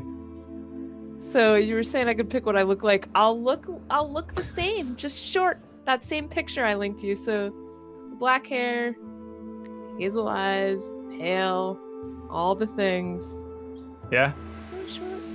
Send it to Jay so that he can put it on the screen. Imagine I a short version Oh, I was of this. yeah, I was gonna ask if Oh, I yeah, can it's show in it the on the Dust stream. Veil, All right. chat. Oh, it's Yeah. in the Dust Veil? Yeah. So, a very short version, probably a little more rotund than an elven version. Dark hair, dark eyes, Hazel but eyes. hazel eyes, but very, very short. The wizard says, well, safe travels, and don't forget to deliver the scroll. Yellow Trial's a very good friend of mine, of course, and perhaps she can grow you. Probably not. She could try. She's a dab hand at a few things, but she might be able to stretch you. Make me taller. I don't know. Perhaps. Depends what's left in the old magic hands of hers. Ugh. And they are magic hands indeed. I can't believe I'm this small. Well, that concludes our business. Thank you. Oh, no, of course. The coat. Yes. I had the time, of course, to skin your old corpse and pluck all the feathers off. It was dirty business, but I have many robes, so the blood, we'll just throw that one out and doesn't matter. Here you go. He pulls out a coat, but it's just huge because it's for a half elf.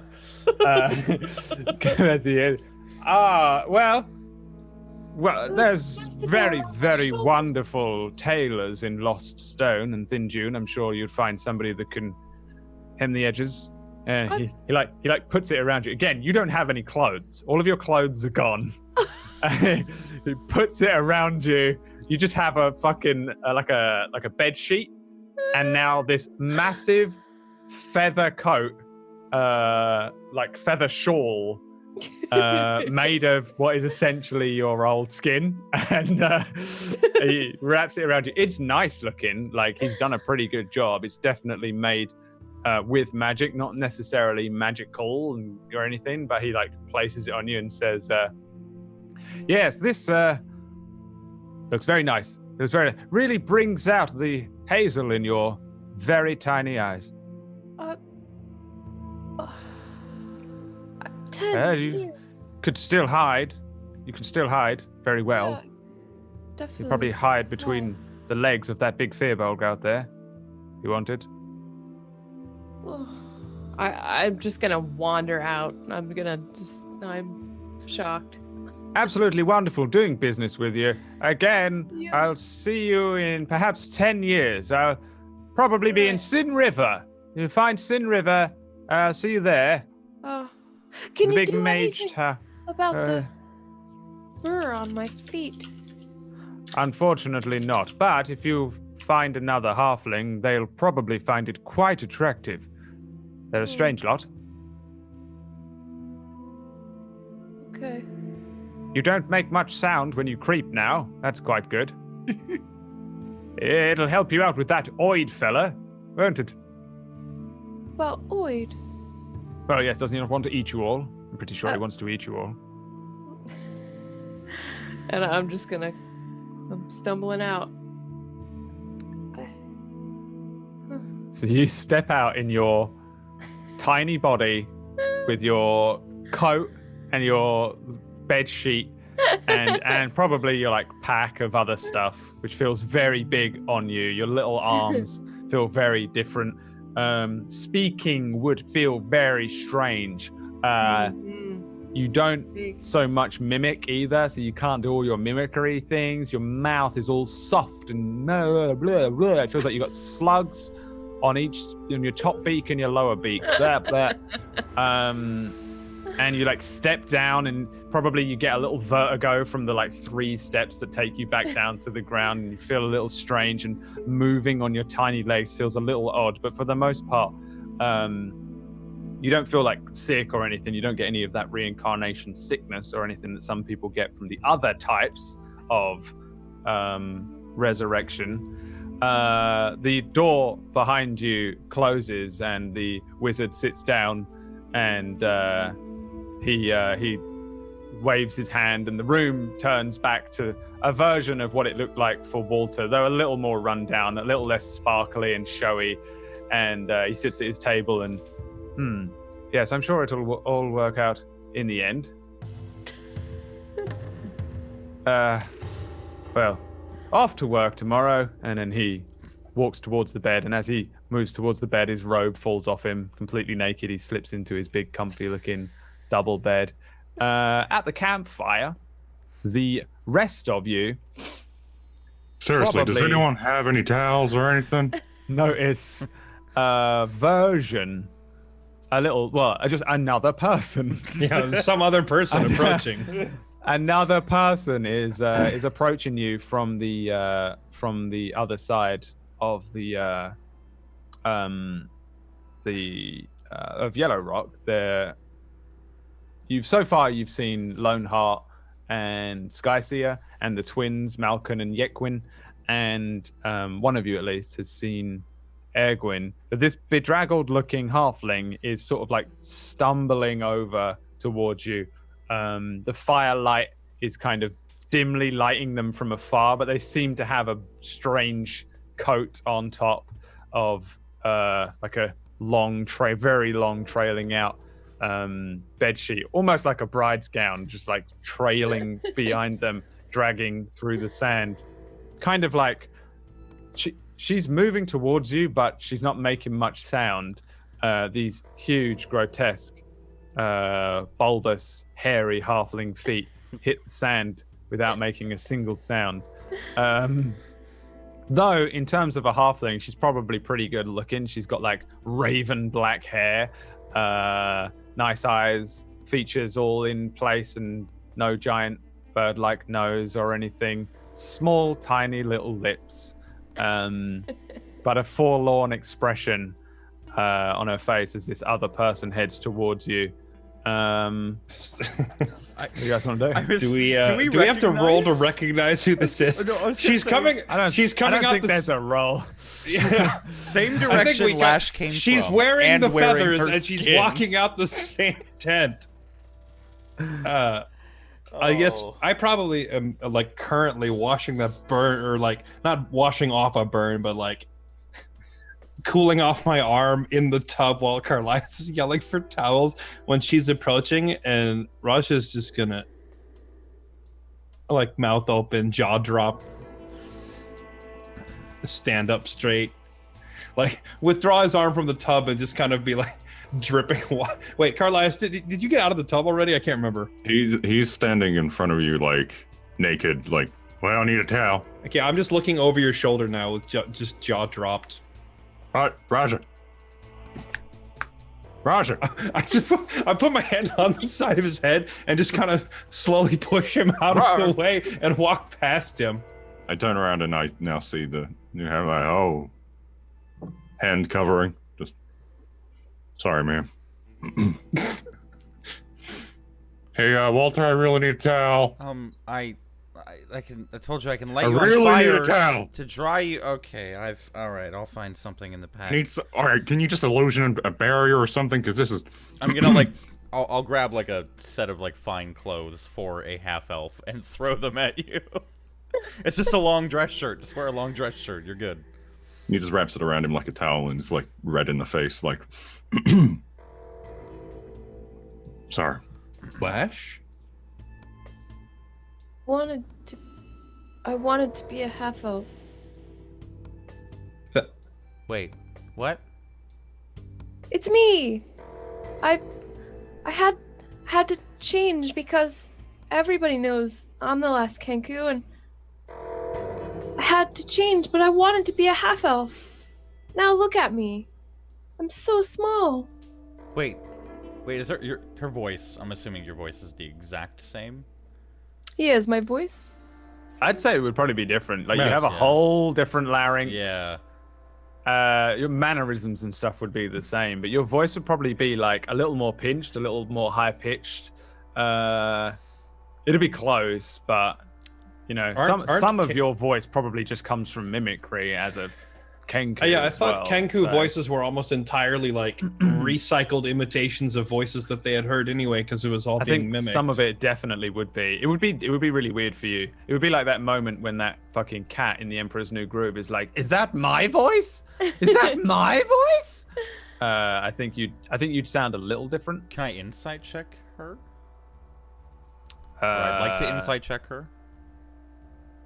I'm gonna say no. There's no checks.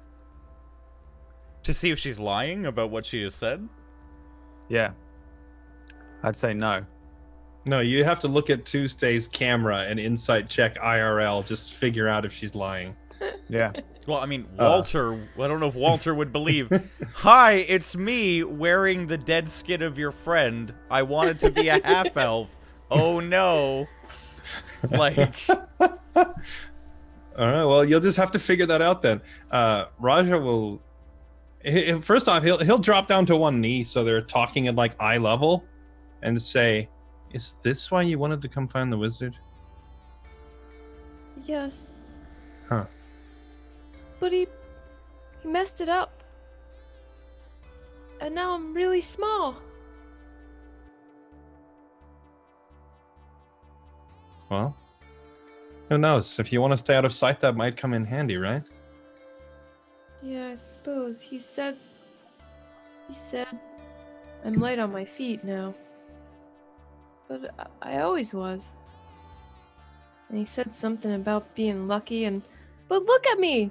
And look at my feet! They have fur! It's just halfling feet. Yeah, but they have fur on them! All three of my... Nothing. You're what? Nothing. He'll just stand back up. He said I can deliver this, and I almost pull it out, but I don't. He said I can deliver something to a woman, a genie, and she might be able to stretch me out. What? Are you holding out the thing to deliver or no? I almost did, but I thought better of it and didn't pull it out. Oh, another delivery.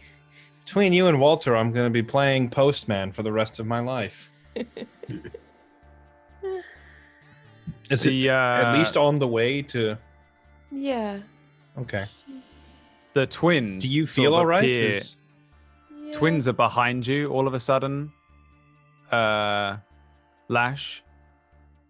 They're like real close and they're like looking you over. They're not saying a word.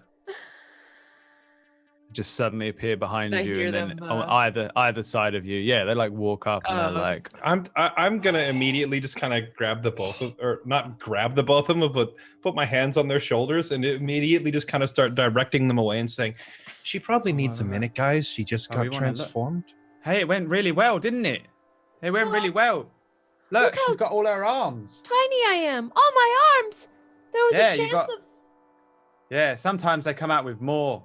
Sometimes they come out with less. Hey, whichever one is saying that, I'm gonna like shake him. It's like, quit freaking her out. Why? It went really well, didn't it? She's kind of upset. She wanted to be an elf. What do you mean? She wanted to be an elf? She's lucky she's not a pig. So tiny. Didn't he explain that to her? I think he needs to explain it better. I'm sure he would have. Didn't he explain it? What he was doing? Oi, what's it like to be dead? Yeah, but he said that he was dead. Good at it. Wait. He is good at it. That's pretty good, really. You should have seen the goblin. The goblin was the ugliest thing I've ever seen. It was absolutely awful. I was kind of like shuffling them away, but now that they've like engaged during conversation anyway, I'm just... they're happily being pushed away. Like the Goliath from up, the one that hasn't said anything yet, Skyseer, just kind of grunts down, and the two of them go, "Oh, all right, yeah, all right. Well, we'll look at you later on, though. Can we have a look later on? Can we have a look later on? Can we have a look later on? All right, we'll leave you alone. I think it went really well. You look really good. Yeah, you look really good. Like honestly, you should have seen the one that come out as half snake. Okay, enough. I'm sorry. I'm just shoving them away now. They run Enough. They run off. You just see me frantically checking for scales. I just walk back over. Does everything feel right though?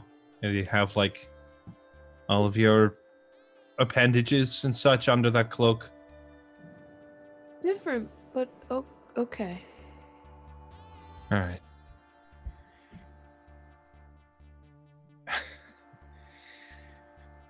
It's just one mess after another, isn't it? Yeah. Speaking of messes, can I get clothes? My clothes? Can you I don't know where they put are. your own clothes on, Carlisle? Where did you put your clothes? Wait, you I put them by there. the thing, They're and right- they're not there.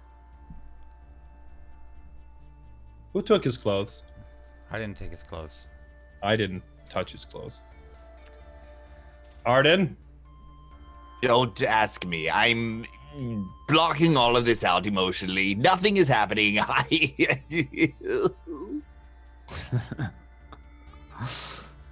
I'm not walking through the desert with just a towel on. I mean, you might have to. It's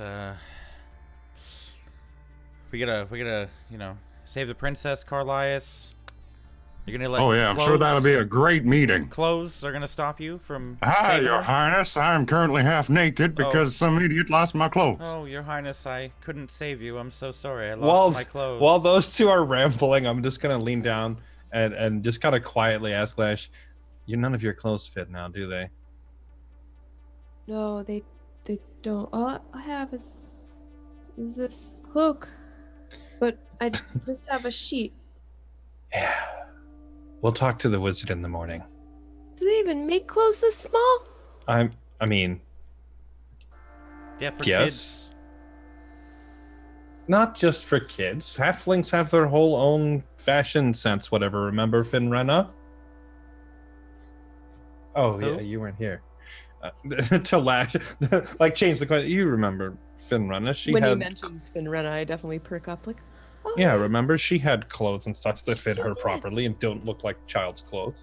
yeah, and she was pretty and light on her feet, and she was a halfling. Mm-hmm. I just kind of stare back down at my feet again.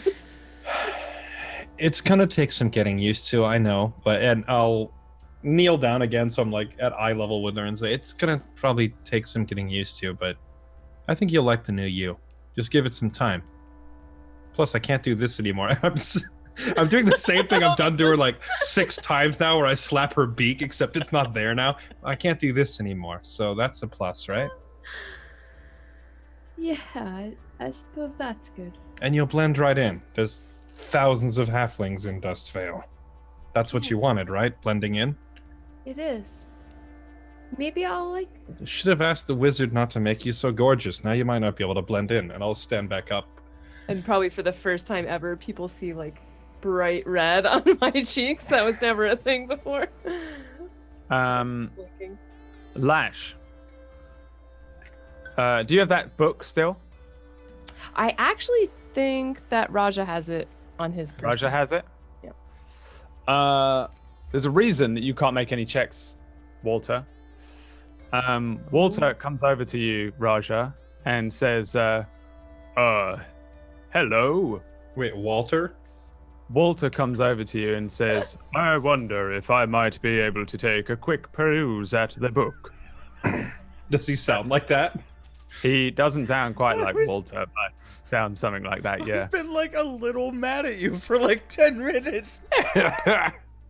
Crit 20, baby. I didn't even get you to do a fucking con save. The main reason I did it was I was going to have him say some stupid shit to Lash, but then he got a crit 20 and I was like, nah, he's in control. He walks, so I was like, he's using this opportunity. He's not going to fucking say some stupid shit now and wind her up.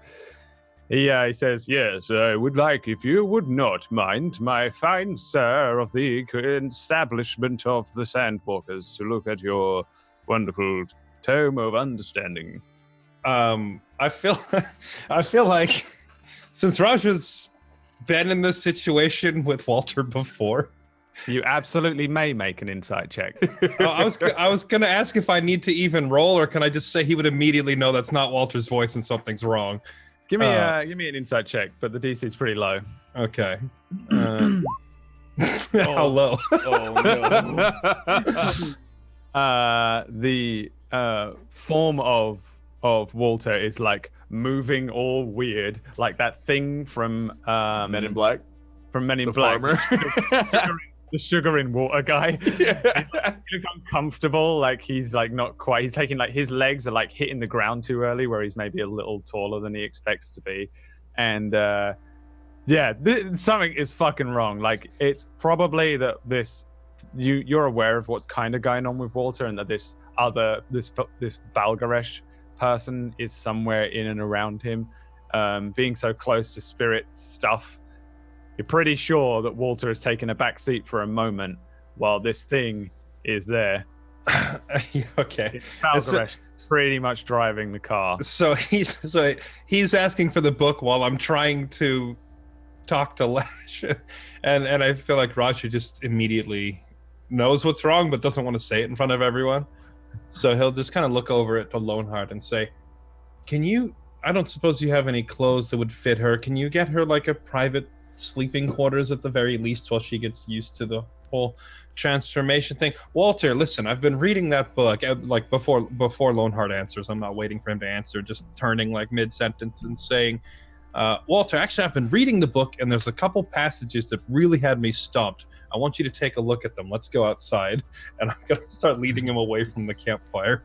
Why, absolutely. My name is Walter something or other. And then he like take these strange long strides and tries to something is 100% wrong. So I have been drinking though. So the very large form of Loneheart is like looking down at the very small form of Lash and saying, I don't think my clothes will fit you, I'm afraid. But I absolutely have quarters for all of you, if you would like to go to sleep. It is getting very late. We should all turn in. And then he like ushers Lash and then begins to like wave the rest of you over as like Walter like weirdly walks away with Raja to like one of the further walls. The large Goliath takes you into the other. There were like two main large structures. Takes you into the other structure. When you go in there, it actually looks relatively well furnished. Lash, Arden, Carlias, you going in? He's sort of ushering you guys into rooms. Oh yeah. Probably, yeah. Each there's a bunch of different sections to the to this, like what probably once upon a time was maybe like a kind of like a rudimentary like inn. It looked like it served as a house or a large house where a lot of different people lived in to conserve space. And there are lots of little rooms. The walls are generally intact, but there's no doors on them. However, there are these like crude drapes that have been like attached to the top and just hang down in front of each of these openings. And Loneheart says, each one of these has been turned into a small room for guests like yourself. I do not know how, but Ergwin make comfortable for you. Bedroll and some food. You stay these. Little one probably want little room, huh? And then he hits Carlias on the top of the head. Ow. It's funny because she's small now. Yeah, I'm not the only small one in the group. Ha. You have room each and 2 more for your friends. Have a needle and thread. Perhaps I ask Ergwin, he not give you clothes. No, can you ask him though? Because, well, that's gonna be a problem. When we need clothes, he just clothes change. Oh, please ask him. All black, please. All black clothes. And a leather jerkin. Leather. You know, like I was wearing before. Yes. He'll remember. Yes, I ask for you, but sometimes I knock on door and he not look. He didn't come to speak to me. Oh. Okay. Good night. Good night. He steps I like out. your taste in clothes there, Lash. Oh, Yeah. He kind of forgot about that part, and I was. Oh, I want to mean in like right. Yeah, that. I mean, like your choice of like leather and dark. Oh.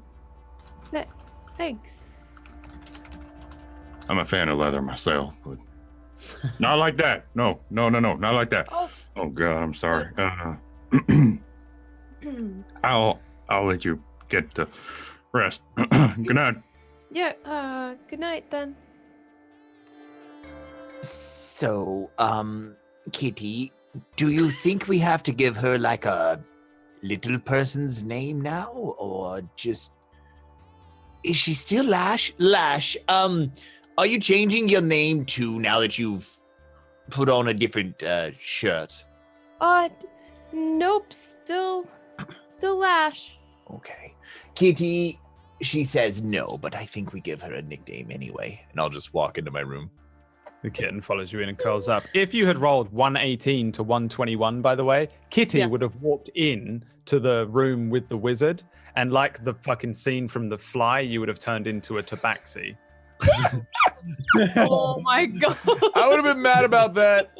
Yeah, Kitty gone. You're honestly really lucky to roll Lightfoot Halfling, because that's like one of the ideal rogue races. Yeah. It is, isn't it? So it doesn't screw you over. I mean, that's up there as like one of the top 3 picks. So you got super lucky on that roll by not getting turned into something dumb. Yeah, Like it's a not ward. bad for the thing. Outside, Balgaresh Walter is following along.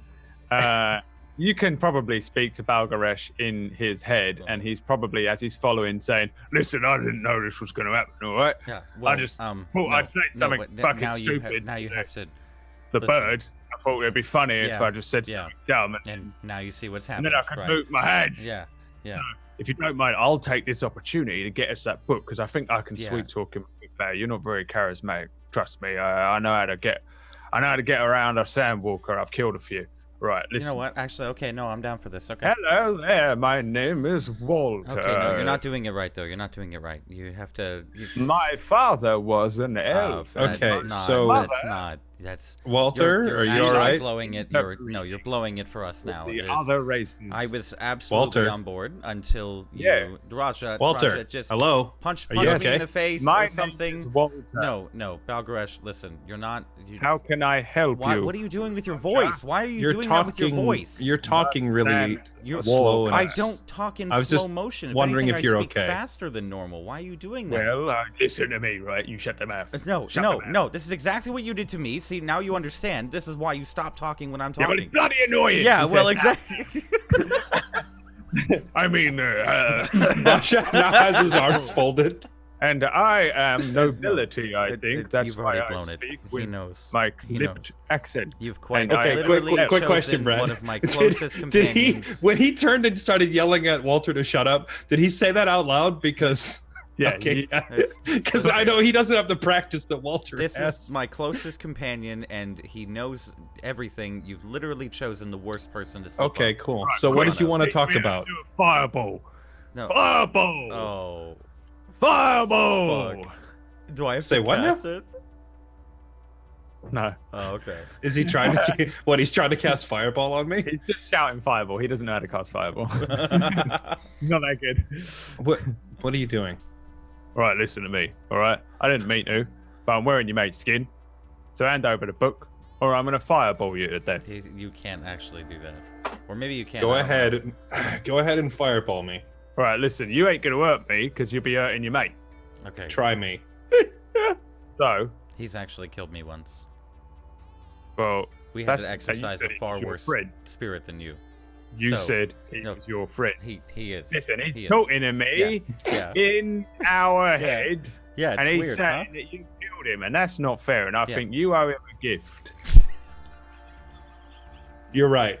Give him this. I'm just gonna punch him in the face.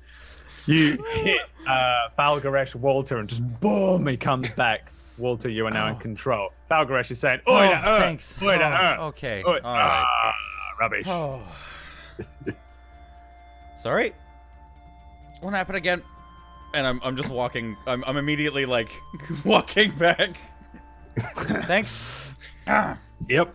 The large form of Loneheart steps out of the thing and starts to make towards that like caravan and turns around and sees you guys walking over and says, Well, you have rooms. 2 empty room in there. Oh, thanks. Comfortable bedroll. Appreciate it. Food. Going in. Do you need a change of clothes? I'm already in. I'm good. Do you have small clothes for the new one? I'm going to ask. Actually, I'll just walk in, or I'll say thanks, and I'll just walk in and then kind of and look for the 2 kids. Did they ever tell me their names? I don't think we ever actually introduced ourselves. I think you caught one of them's names definitely. I think you caught what because the blonde-haired one called the black-haired one Yukyuan, which is this. The other one is called Malcolm, so I'll just give you the name and we'll just say that somebody at some point said it and you were able to work it out. If you want to note them down for some reason. Which one's the blonde one and which one's the black-haired one?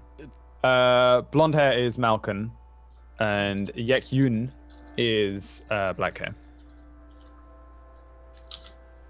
Okay, I'll walk back in and I'll look to see if they're still lurking around. Yeah, give me a perception check. Are they invisible? You can't see them, but you can hear them. They snicker and giggle nearby. Can I determine roughly where? It sounds like they're like a few feet to your right. Okay, what do I see to my right? Nothing, just the ground, the side of the wall. You're outside, right? I would have like just come back in the entrance or whatever. Oh, in that case, you hear a snicker from just outside the door. Way. I'll double back outside then. Yeah. And I'm just gonna. Looking about, you see the sand shifting in 2 areas. Yeah, I'll just look down at the sand since I just heard them. And then I'm just gonna suddenly like try to grab him and go, this is why invisibility is risky. And you feel your hand grab hold of something, and for a moment it feels like a cloth feeling, and then suddenly it feels like stone, and this form appears again of like the thing type kid who's like, all right, yeah, listen, that was funny though, wasn't it? And then the other one appears from behind you on the other side of the doorway and is like, we learned it weren't that hard, but like you said, it's not as useful, because like if that was his sword, imagine if this were a sword, yeah, that would have been a problem. And I'm like tapping his rock body. Yeah, See, that would have been a problem now if that were a sword. I probably wouldn't use it. I think the stone is better. And the other one's like, no, I don't know. I quite like being invisible. It's better than going to the upside down. Yeah, maybe. What have you guys been? What kind of trouble have you been getting into out here with your invisibility nonsense? Oh, we only just learned it like 10 minutes ago when you told us about it. Oh, you guys learn quick. So it comes to us. Do you know a spell that can create clothes? Or maybe fashion clothes out of stuff? Make clothes? Yeah. I don't know. We've never had to make clothes. I mean, we got clothes. No, we've got clothes. We don't need them. Right, but for our little friend in there, the one your dad was trying to turn into an elf, but he turned into a halfling. If you let us study her. How about... Because her full-size clothes have still got to be around in there somewhere. You think you could shrink them to like half size? If you let us study her. Okay, what do you mean by... What do you mean by study? We want to know how to do the spell. Which spell? The clothing spell? Or the... No. Whatever it is that he does. We know it's transmutation. Yeah, I worked that out, says the blonde one. I'm pretty good at that. I can do some bits and bobs, but I don't know how he does that one. We've seen him do it a couple of times. Honestly, you should have seen the goblin. It was horrific. What happened to the goblin? He was the most beautiful human man you've ever seen. Absolutely. Wait. To die for. Wait. A human man that turned into a goblin, or a goblin that turned into a human man? Beautiful human man. He could have been the greatest bard of all No, time. before or after? Like, so he turned Before. into. So he turned him into a goblin. Turned him into a goblin. Triangle mouth, pointy teeth, red eyes. What? Like 6 hairs on his head where he used to have long, luscious black hair. 6 horrible hairs. Ginger. Did the guy do something terrible, and this was your father's revenge, or? I don't know. What do you reckon he did? I don't know. He was running from someone when we first met him. He was on the run. They're always on the run. Yeah, they're always on the run, aren't they? I reckon they're always like criminals or something, like thieves, maybe murderers. Oh, come on. You think it'd be a murderer?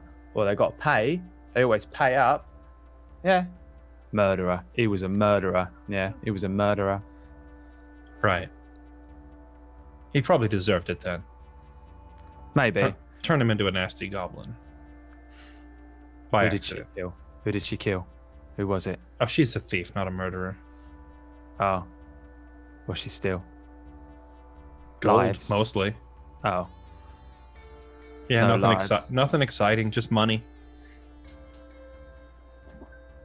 Why do you reckon she turned into a halfling then? I think the beak was giving her away a little bit. Would you rather be a kenku or a halfling? Me? Yeah. I wouldn't want to be a bird that can't fly. That's what I said. Yeah, that's what we said. Should have turned her into an Aarakocra. Yeah, should have turned her into an Aarakocra. Then she could have just flied. Yeah, and What's an Aarakocra? I don't know what an Aarakocra is. You don't know what an Aarakocra is? Hold on. I thought you were like the type Hold of on. person that like wanders around. I'm gonna start flipping through my like book of sketches that Rajat carries with like all the creatures he's encountered, and see if I find anything in there that resembles an Aarakocra. There are no Aarakocra in Dustvale. Okay, yeah. So if there's not one in Dustvale, then he'll flip through it and be like, "Is it this one?" And it's like one of those things we fought on the train, the bird creatures on the train. Is that an Aarakocra? Yeah, they look like that. Yeah, they look like that. That's one. I'm an inside check. I feel like he's lying to me. Yeah, give me an inside check. Oh, yeah, no, that's definitely an Aarakocra. Oh, They rolled 2 20s. I shit you not. They rolled 2 20s and I rolled a nat 1. Okay, yeah, as soon as they say the triple, what's the odds? Whack. Triple 20. The last 3 dice I've rolled was 3. Carry on. what were the names of these things we fought on the train again? The peritons. Peritons? Yeah, Yeah. So right at the top it says Peritons. He just crosses it out and writes Aarakocra on the top. Oh, okay. Yeah, I have seen these before then. I don't know. While feel you're like falling for shit, they go, "Oh, what's that behind you?" I just look right at them when they say that. They turn invisible and run away. Got ya! Yeah. Nice try. All right, Aarakocra. How do you spell that? Whatever. I'll just write it down and put it away. We'll just leave that till tomorrow then, and I'll just go back inside. How many more 20s do I get to beat Tuesday's record? One more. No, 2 more. 2 more? Oh, fuck that. You guys all going to sleep for the evening? Pretty much. Getting your rest in. It's relatively late, but you guys are still sort of doing your travel thing, so we'll try and like stick to that, I guess. You guys fall asleep. It's protected rest, comfortable. You're still like on the ground in a bedroll, but it's not your bedroll. It's a very plush, thick, comfortable one. There's a bowl of like bread, a glass of ale, and a couple of like apples and bananas sat by this bedroll, and then the door frame that was once probably an actual wooden door, which is gone, is covered in this drape. So you have a kind of decent night's sleep, about as close to a sort of hotel rest as you can get, or an inn rest, out here in the middle of nowhere. assuming you guys kind of wake up around the same sort of time as you have been, sort of like past midday, to ensure that you get that long rest. You do get the long rest. I can't remember if you guys are fucked up or anything in any way, or you needed it. But so. I think we have were your- exhausted. I think Oh, yeah, I mean, some- it's- yeah, But it me goes and- away. We were both, Lash and I were Yeah. both exhausted, but now it should go away. yeah, it's whatever. You have a decent night's rest. You've had like a full meal, drinks. A couple of you are clean. One of you's a halfling. And one of us And, avoided the shower intentionally. You probably begin to each of you wake up in you'll feel the heat of the midday sun passing. This stone structure manages to keep the intense heat of the day off of you relatively well, but it's not great.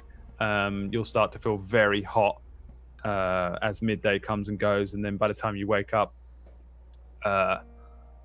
we'd say it's probably like 3 in the afternoon, which is your usual set off time kind of thing. What do you guys want to do? You just hear Carlisle shout through the rooms like, "I found my clothes. Oh, yay. Where Who put them in here?" Probably Loneheart. Actually, now that I think about it, while I was eating, I'm pretty sure he picked them up and hung them out to dry after you got them wet.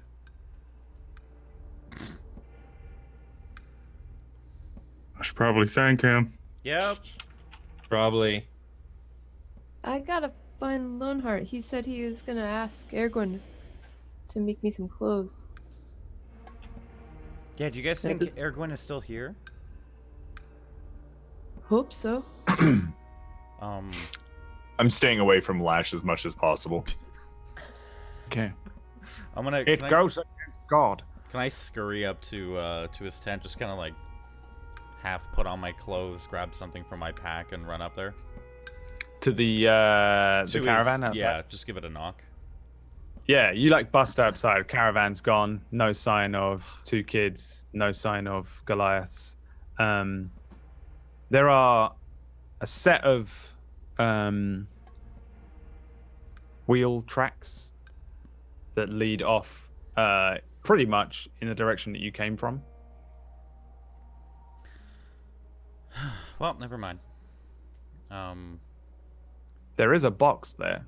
What's Small going on wooden out box. there? What's in the box? They're gone, but he left a What do you mean? box.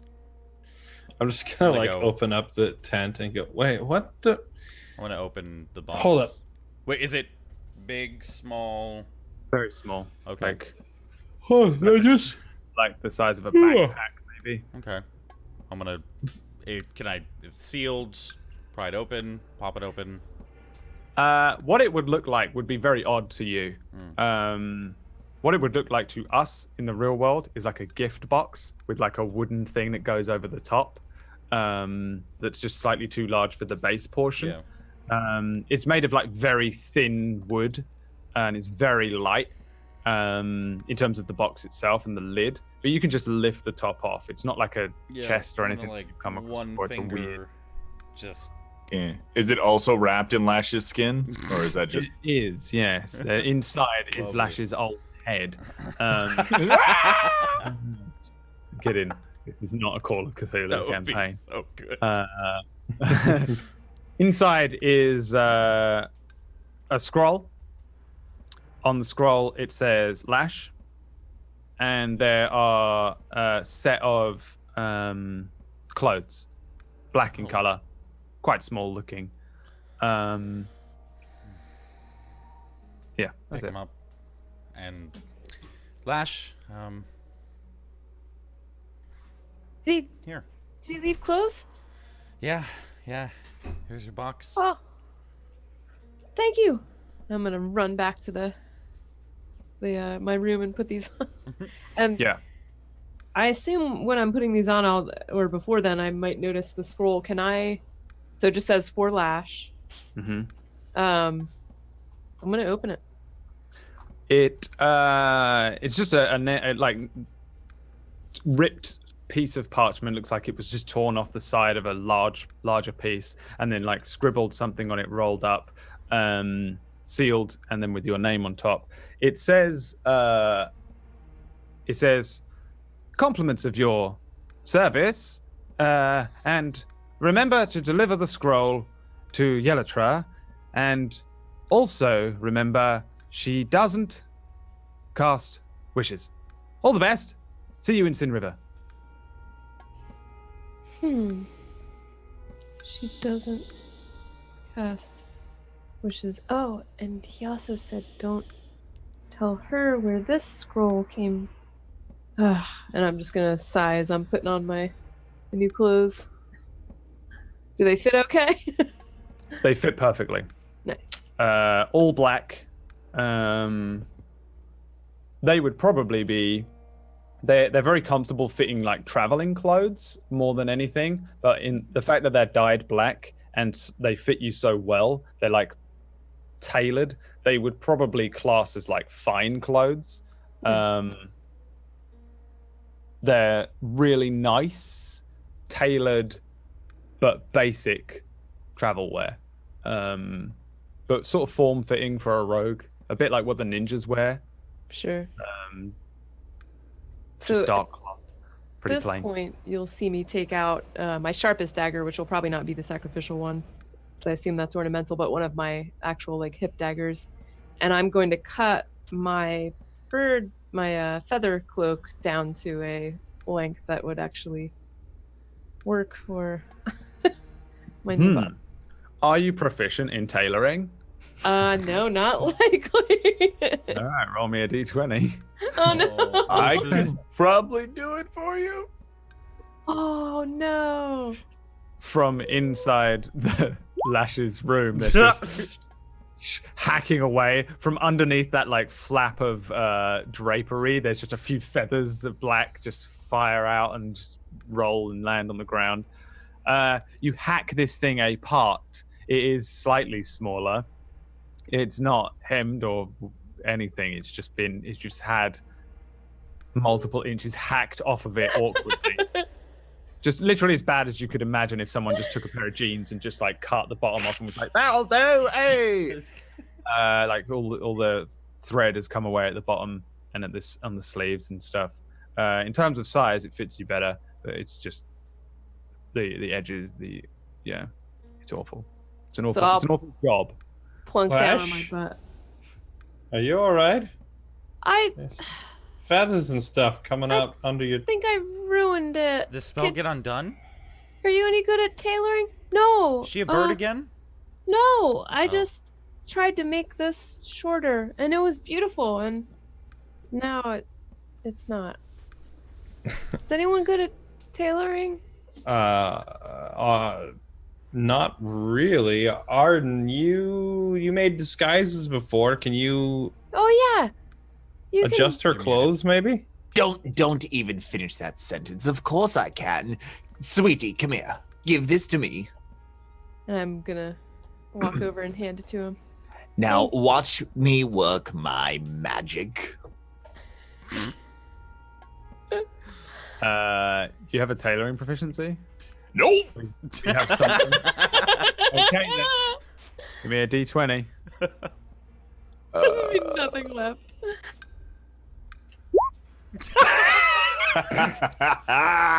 He obliterates it. It is now not even a wearable coat. He just rips the threading out, like the what is it called? I don't know how to sew, but when you take all of the seams apart, it just falls apart. Like it just falls into like multiple pieces of cloth. All the feathers fall off of it, apart from a handful. Now it's just a pile of feathers and various rags. Between the two of you, destroyed it completely. Yeah. You could probably pick those up and take them to a real tailor. Yeah. Yeah, I'll just gather these up. Thanks for trying. You're welcome. If you're not into this, I'd like to call this I don't know how I'm going to say these words, but Korean MMO raid gear. It'll look wonderful on you, sweetie. The hell? What language? Did you just speak a word of English, or No, it's my own. I've made it up right now. Thieves can't. you should probably trademark that then, huh? Thank you. I probably should. Why don't you collect the pieces, Arden. and we'll take it to an actual tailor or seamstress, and have it fixed there. You could. Okay. Does nobody know mending? I do not. Men what now? Why would we know mending? It's perfect. But It. I mean, for You can't. She can't even wear that. Look how many pieces it's in. The other parts of It's modular. Of course, there's a lot of pieces. Every day you have something new. No one, Arden, you don't know mending at all? I mean, I could try again tomorrow. I could probably figure out this mending spell. Oh, no, Like, no, I'd make it's amazing. mistakes. I just meant for the extras. What you made is perfect. It's Thank you. perfect. Thank you. You're welcome. But Appreciate that. the other pieces. You know that one time when Right. when Raja ripped my trousers? Which It's a really good thing you didn't try and repair them. Which time? Yes. When he You seem grabbed to the orb. be unclothed I most don't of the think time I've nowadays. ripped into his trousers more than once, Fair enough. and I had a really good reason for it last time. I thought it was more. Yeah, than you were once. trying to grab the orb out. I had it securely locked away, and you took it. So, yeah, I could probably learn mending tomorrow. Cool. That'd be great. Yeah. Nice scroll This you've is- got there. Locking this away in the emotional vault. Walking away. And yeah, you guys can head out and continue on your way to Lost Stone. Lash, I have removed / replaced, if you scroll down in your additional features and traits section, it says Kenku lost abilities. I'll just leave them on there for you in case you want to reference them at some point. You don't actively have them anymore. I did add halfling abilities, so you get lucky, which is when you roll a 1 on an attack roll ability check or saving throw, you can re-roll the die, must use a new roll. So roll 20 does this for you. So I've ticked it in the little thing there. It says halfling luck on the top left box. Sweet. So you should never really roll 1s now. If you roll one of those things, you just won't ever see it. So you kind of don't get the excitement because roll 20 is no fun. But it helps you to remember, because we never remember. I don't know. Loads of people don't remember. I don't know. Unless you're Fairlight. Fairlight remembers everything because Fairlight's ancestors are elephants. You also have Brave, which Fairlight needs to remember for you and me, which is that you have advantage on saving throws against being frightened, because I will forget. I'll forget that. Too. You have halfling nimbleness, so you can move through the space of any creature that is a size larger than yours. So size larger means medium, and that's it, I think, just medium. Nice. Or is it any size larger? I It think it's is any- of it's a any size larger than yours, so that's anything larger than her. Which is Good point, technically actually. Your everything. size at the top becomes small. Your height needs to be like whatever you want it to be, but it needs to be smaller, and your Gotcha. weight will probably drop as well. Yeah. You have naturally stealthy because you are Lightfoot, so you can attempt to hide even when you are obscured only by a creature that is at least one size larger than you. So you can use that, like, you know, the rogue ability hide, which you hardly ever get to use because you're often out in the desert. You can like use that behind Arden. So you can just stand behind Arden and go, I use my bonus action to hide, and attempt to like hide from whatever is like fucking attacking you. That's pretty sweet. And then you get so stealth those attack are the- again, don't you? That's like how you refresh your Oh, stealth if you attack. hide? Yeah, I think Maybe. so. And then you have the ability to do that. It's a bit wishy-washy sometimes, but yeah. The only other thing you get on core is that you need to reduce your wisdom score by 1 and increase your charisma score by 1. So I think you trade a 14 in wisdom, or a plus 2 in wisdom for a +1 in charisma is pretty much what you traded there. Okay. So although you lose the ability to sort of mimic things, and probably while these guys are talking about all of the like the tailoring and the ability to like forge things and create things, you notice that you don't have this weird innate ability to just copy. Like, you sort of lost a photogenic memory, which is kind of what Kenku have with that expert forgery thing.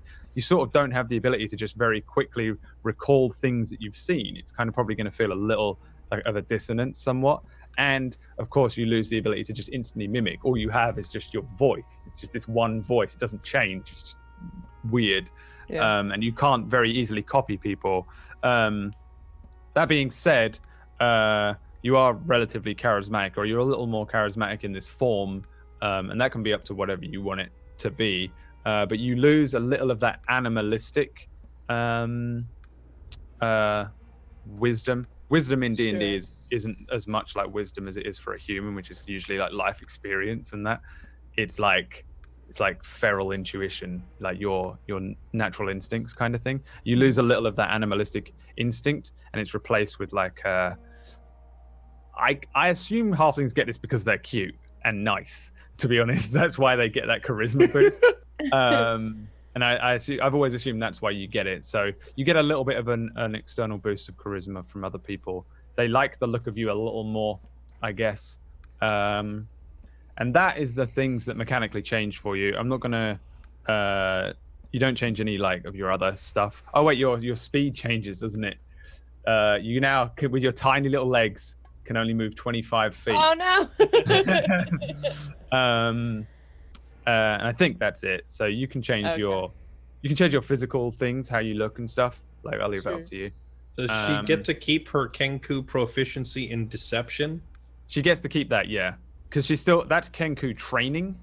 Right. And I sort of just put it down to her being trained as the. I sort of folded it in as one with your training the thing, and you wouldn't really lose that training, I don't think, because training is a thing that it's a learned thing and not a natural thing. So you actually retain that.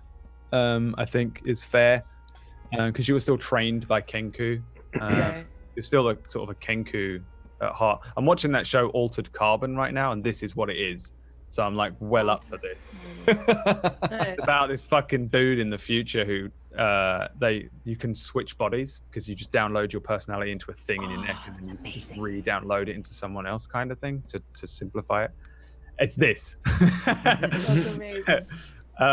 You have a new sleeve. Other than that, everything else changes. It stays the same because you're still you in there. You just have a lot of physical changes and things that happen. Well, so I assume I still have my tattoo and I'm slightly sparkly. Oh yeah, where is that on your body? That was one thing I was going to say. Oh, that is on my wrist. Yeah, you still have that. You still have that element to you, which is another thing that I was going to say to Jay when I rolled the 20 and just changed my mind with the insight check for everyone, is that she still has that very unique tattoo on the wrist of probably more visible now that there's not feathers in the way. Yeah. Was it Mistra? You choose Mistra as well? It is, yeah.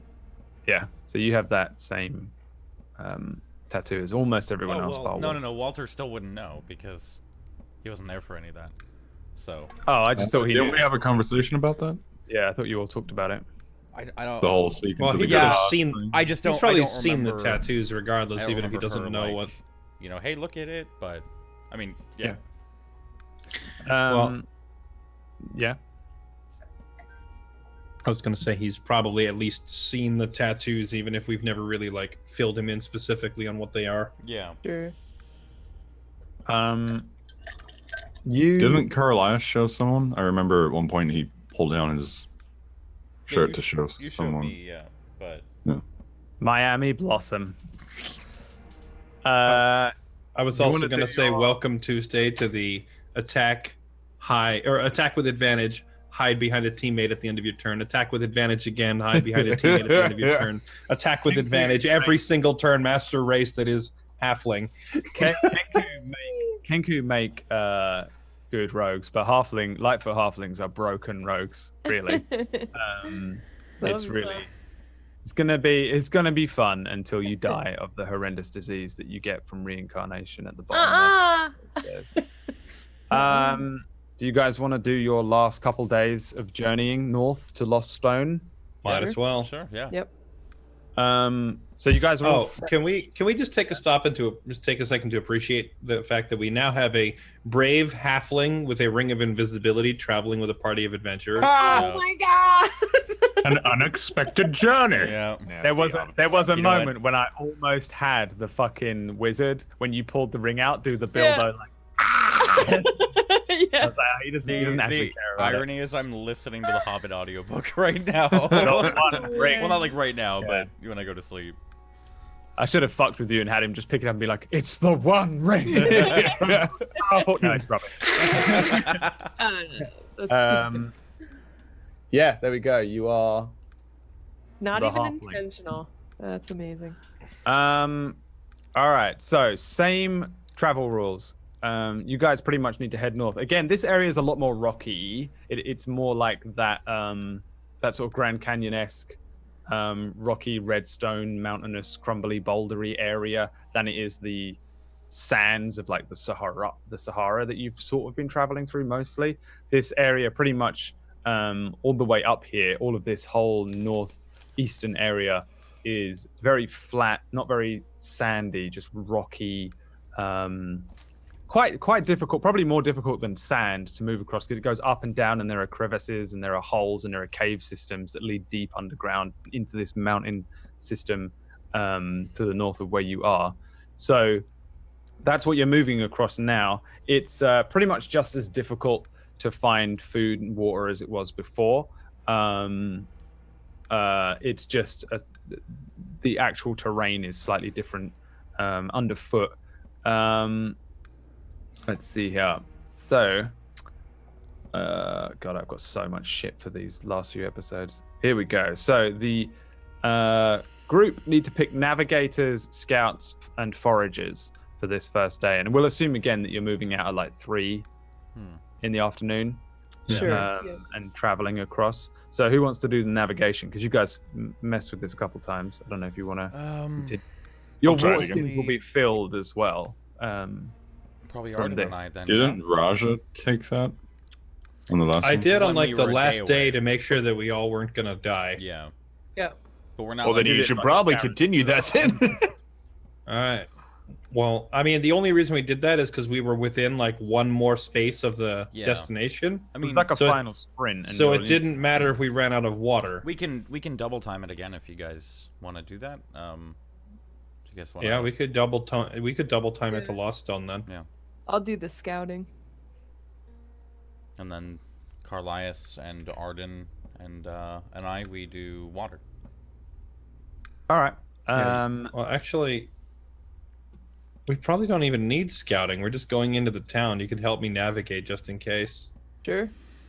Unless we're gonna get ambushed in town, which Famous last words right there. could happen. Yeah. probably more bandits that come from town areas out here, poaching on people that stray a little too far outside the city limits. I mean, all right, it's up to you if you want to. Things that were in the sandy area are different to things that were here as well. You were avoiding giant worms and sand spiders and things. This area has things that jump out of cave systems and come up from the Underdark and wander too far upwards and snatch at things. Because there are lots of like holes that just lead down into the depths of the earth. This is a great way into the Underdark / Underdust. So it's still pretty fucking dangerous. The stuff is different, I guess, but it's the same level of danger. Up to you guys if you want me Again, to the scout. meta knowledge is really on. Is just because Raja knows. Yep. We may as well have 1, 1, 3. All right. Yeah, go ahead and scout. All right, navigator first. For Raja with advantage, Survival. right? Oh, it's been 2 days. Can I apply that Tome of Understanding +2 yet? Or has it been 2 days? Has it been 2 days? No, we No, just it's got only, it yesterday. it's only been 1 day. We found it. Yeah. Okay, never mind. Yeah. I accounted for it to happen pretty much when you get to Lost Stone. So we'll say when you get to Oh, Lost Stone, you can have wandered and read it. Good. All right. So who's rolling first? I think it's Navigator. Is that you? Yeah. That's me. Survival advantage. Please. Bubble. Blap. 12. Yeah. You. Don't we get a +D4? Yeah, you can Oh. D4 it if you want. Bless or Might as well, just in case the DC is like 13.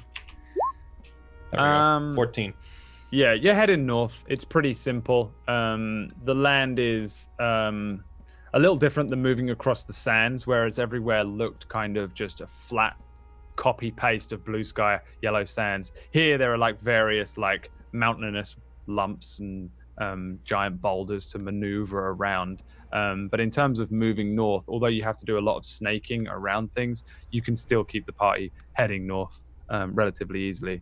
Especially when it hits nighttime and you have the North Star like on Earth, because it was Earth all along.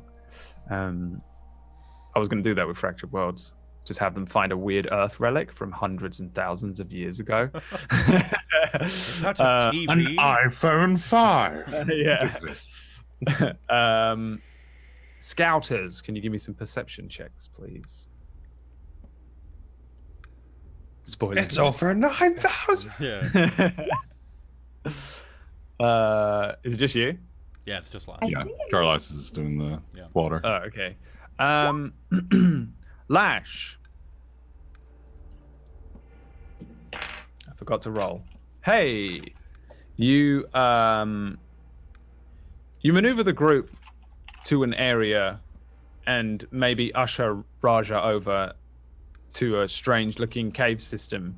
At first, most of the group would probably just recognize it as a strange opening into one of these various cave systems that are prevalent in the area. But the one thing that you notice is that there are some strange, like man-made-ish looking objects, very rudimentary looking objects. At the very entrance of this cave system, there's just a random piece of wood hanging up. But the last second before you and Raja maybe blunder off in front of the cave system, you make out that it's a huge, great giant's club. Keeping it quiet, presumably, you guys can peer into the cave, and at the far end is a very large stone giant sleeping next to a cooling fire as maybe the sun sets. Beyond him is another one, a female, and the two of them appear to be sleeping relatively soundly. And just at the very last moment, the recognition of the difference between just what appeared to at first be a random lump of wood actually being a huge great club is enough that you didn't all just blunder past like ha ha ha, and Arden was like, come along kitty, and basically auto engage them. But you guys find yourselves at sunset just outside of this cave with two giants sat in there sleeping. The snores just vaguely echoing out of the entrance of the cave. It's maybe 25 feet deep to the far end. They'll be sitting in that last 25 feet. We should keep going. Would we know whether these giants have a habit of just instantly attacking passersby, or are they things you can usually speak to? You can give me a nature check with advantage for the sake of everyone.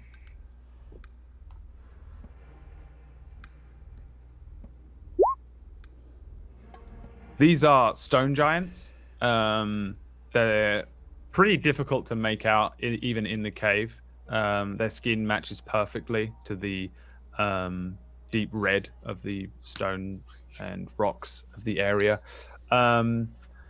These guys don't necessarily like hunt and kill humans, but they'll happily eat a halfling or a dwarf if they see one. Probably if you were to wake them up or to engage with them, you're not going to have a nice conversation. They're just going to throw boulders at you until you're dead and then drag you in, rob you of your bits that are shiny, and then eat those of you that look clean. Almost never are giants in Dustvale nice.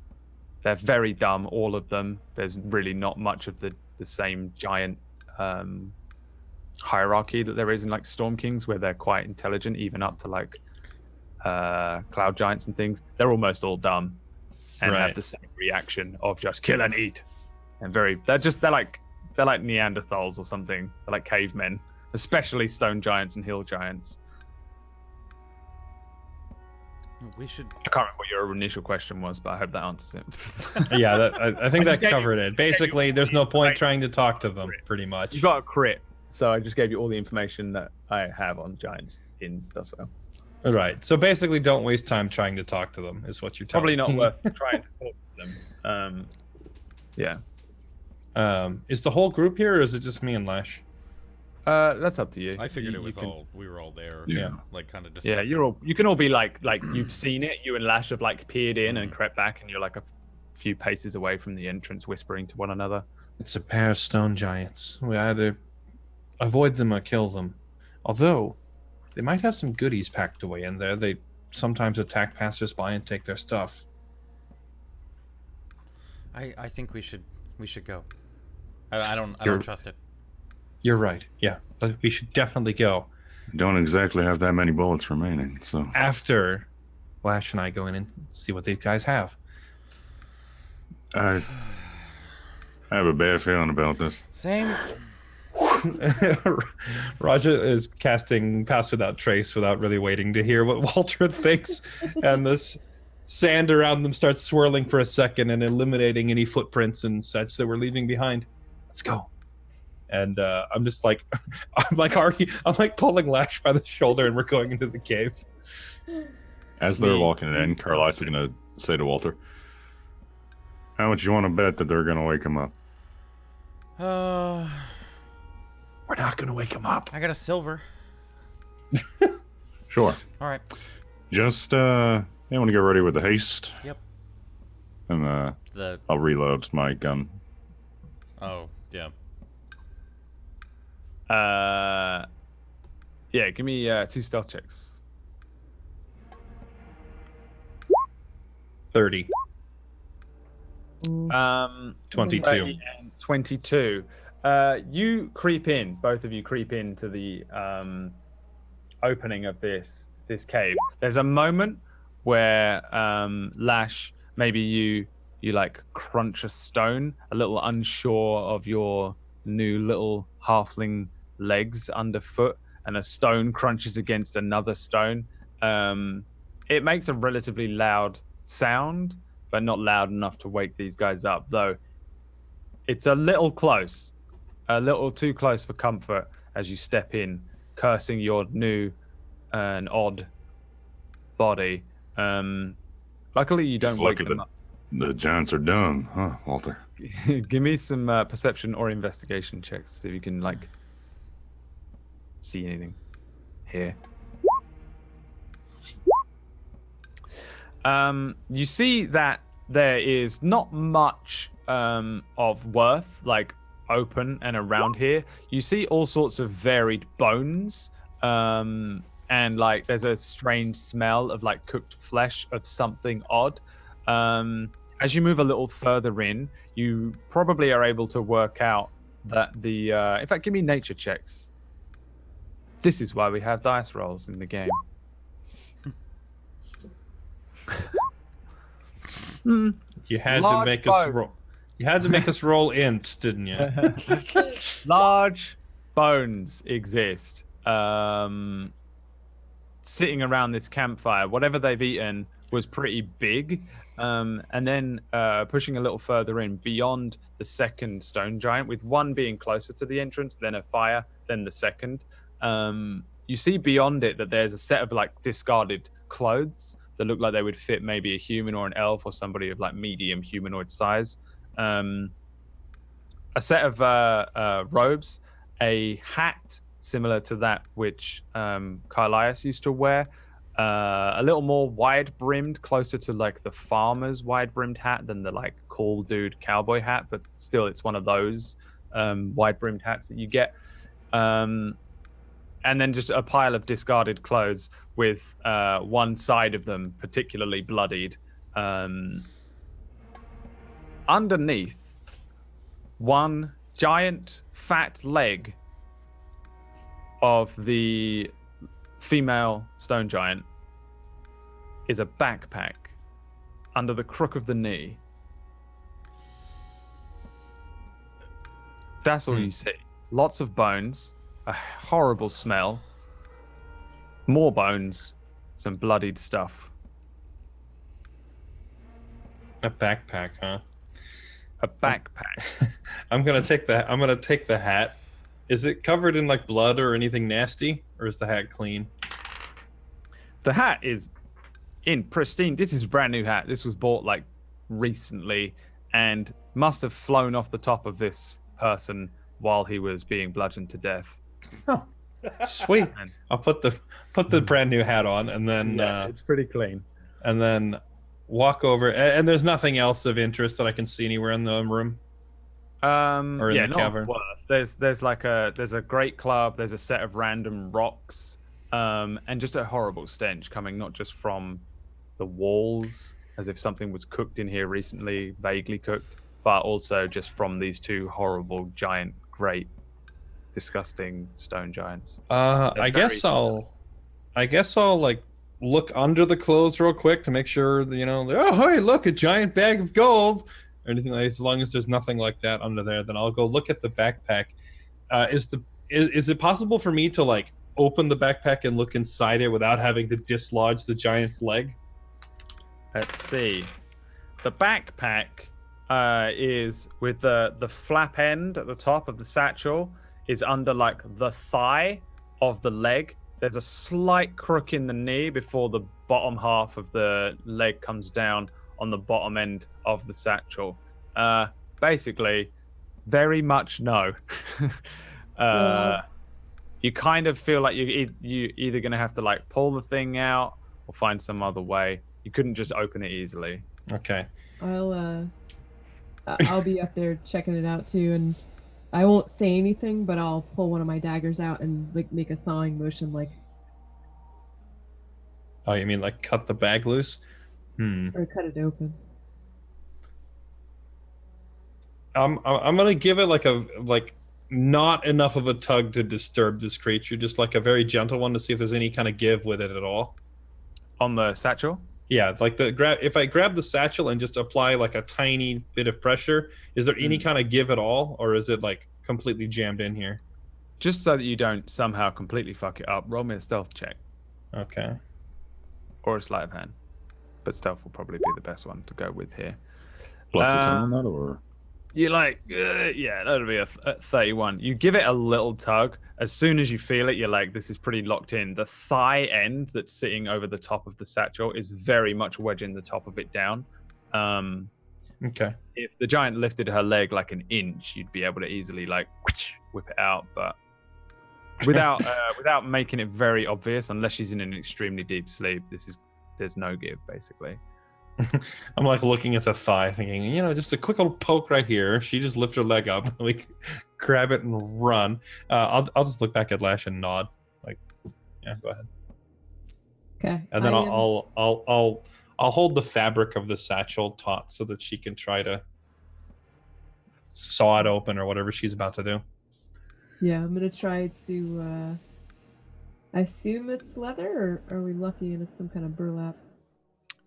No, yeah, it's like a burlap sack looking satchel. Very, very basic, very simple. You can attempt to cut it open with a sleight of hand check. Do you get plus 10 to this? Oh god. No, the plus 10 only applies to stealth.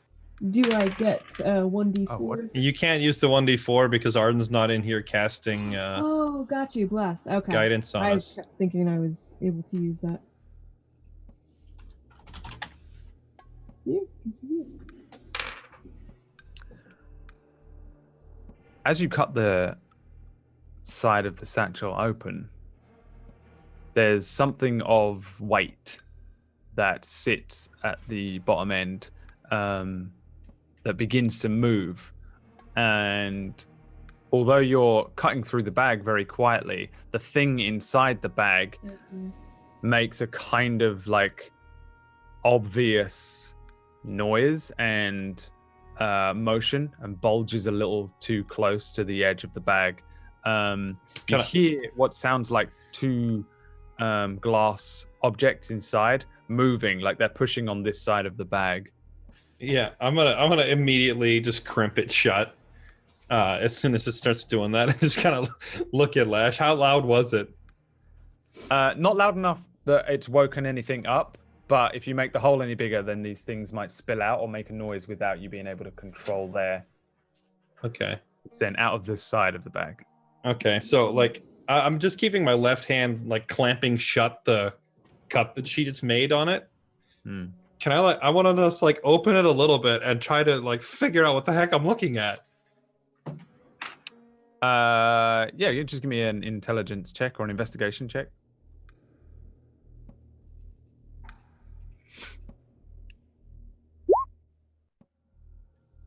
There's 2 vials or potions in there, and they're just sat at the bottom of the bag. One of them is obviously on top of the other one, and as you're opening it, just based on gravity, they're just going to fall out. Oh, I thought you said it made like a Glass noise. Two pieces of glass just like. Oh, okay. I thought you meant like animals screeching. Okay. Oh no, there's no animals in there. No. All right, never mind. I misinterpreted what you were saying.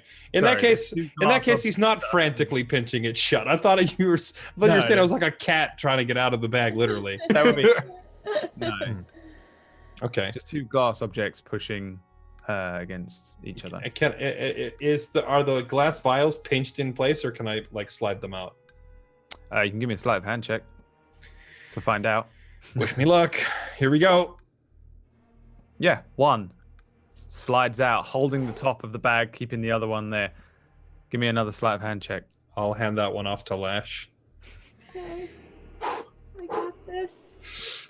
And go for the other one. Easily pull the second one out. They are very obvious to you as to what they are. They're 2 potions of healing, just standard potions of healing, that come out one after the other. Duplicates, fresh looking, freshly purchased in a nearby town. Padding around the inside of the bag. Any other objects? Yeah, definitely, but nothing tough. Actually, no. Give me another sleight of hand check just to pat around in there. A purse, definite purse. As you feel it, you feel all the coins begin to shift and slide, and you stop yourself from really batting it across. Based on the weight or the feel of it, can I tell like how much money we're talking? There would be a large amount of coins, but whether they're copper or gold, you don't know. I want to take 1 coin. Just like pull 1 coin and see if it's gold or copper. That's an effort maneuver with like 1 hand under a giant's leg to undo the purse and get a coin out. You can do it. That's right. I'd have to untie it. Okay.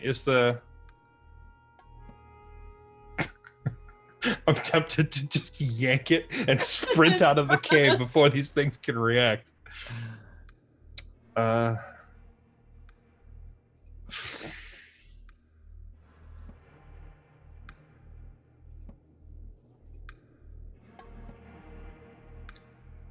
right, here we go.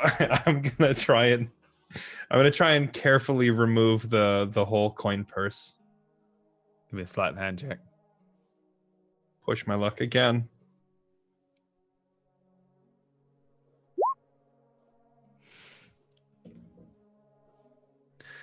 You go to pull the purse. It snags on something. The top of the bag, which is under the thigh, appears to in some way be attached to this purse. And as you pull it, you see the top of the satchel kind of like tug downwards, which tickles the underside of the giant's leg.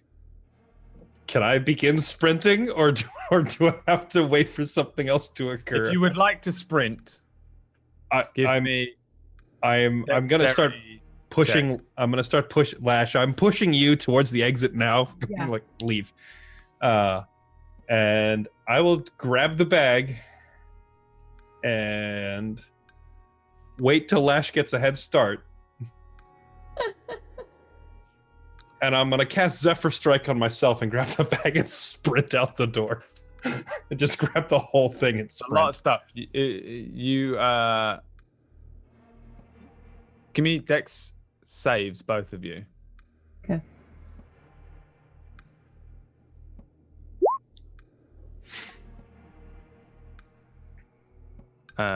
You did it. 10? Is it a 10? A 10, is it? Never seen you roll a 10. I rolled a 2. That was so unbelieving then. So basically, you guys you tickle the underside of this giant's leg. She wakes up instantly. Her eyes snap open. Her nostrils just widen massively as she takes in the scent of something in her cave.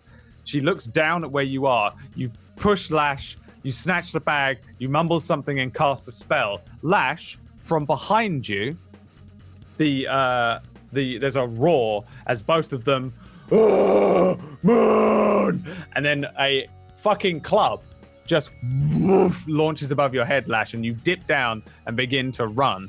The other one, from the other side, grabs at the nearest rock and then just smacks you in the head with it. Like, Russia. Ow. Let's see here. This is a lot of damage. This is gonna hurt. I'm gonna have to roll it here. Can you not? I'm holding out my hand for the silver to Carlisle. You grab the bag, you cast the Zephyr Strike, and then as you like look up, you're doing too many things at once before bang, you're just smacked in the head. Hey, look at that! Fucking hell!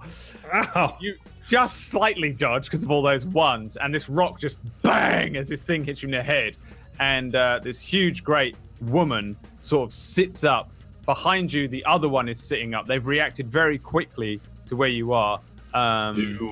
Carlisle and Walter. What are you guys doing? Are you at the like far end of the cave just watching? Yeah, I'm holding out my hand for the silver. I was preparing to fire. You're ready to hand silver to you can have a free action of just hand silver.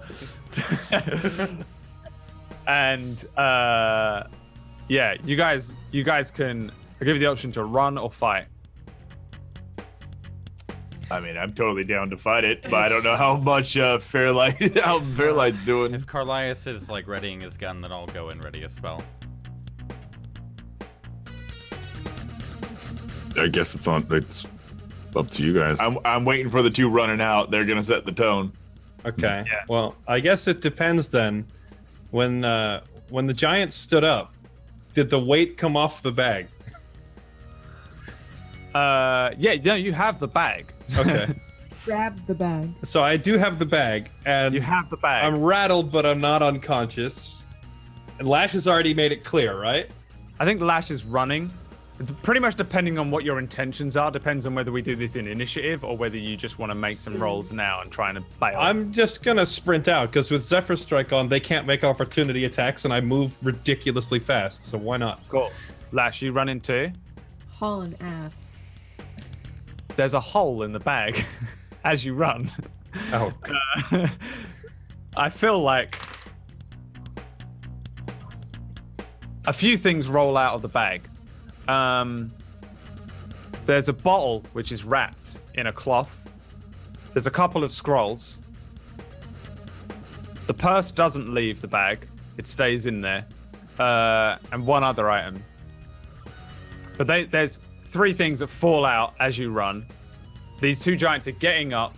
You guys are running out of the cave. I'll give you the edge of the cave. Both of you get to the edge of the cave and turn around as these guys are like, because they're pretty big and slow and lumbering.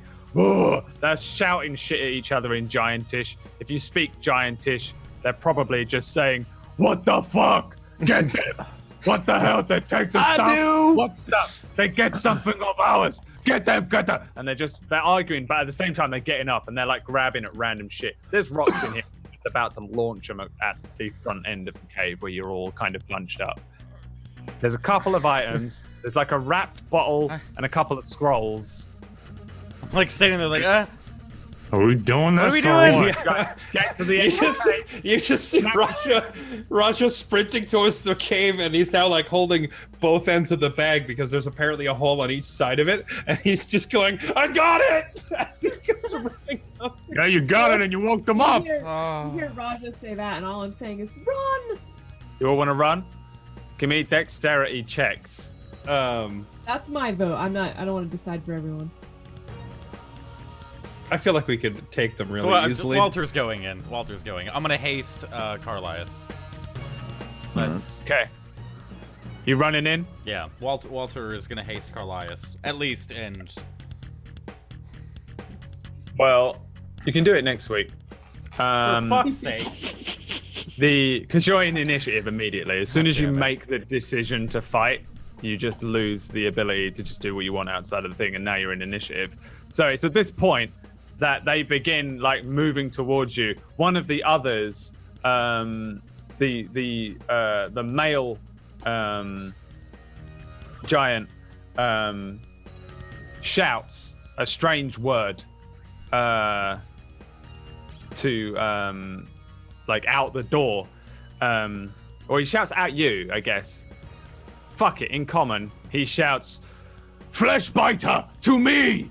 And from somewhere off behind you, there's a very low rumbling growl, and something begins to move across the stone, pincering you at the cave entrance. And we'll find out what's happening next week, because 2 stone giants would be too easy for this group. Who wants to deal with that? Doing 46 damage a hit. Fuck's sake. Thanks. I'm just for throwing out there that watching. rolling 3 ones that still did 15 damage in 1 hit should probably be running.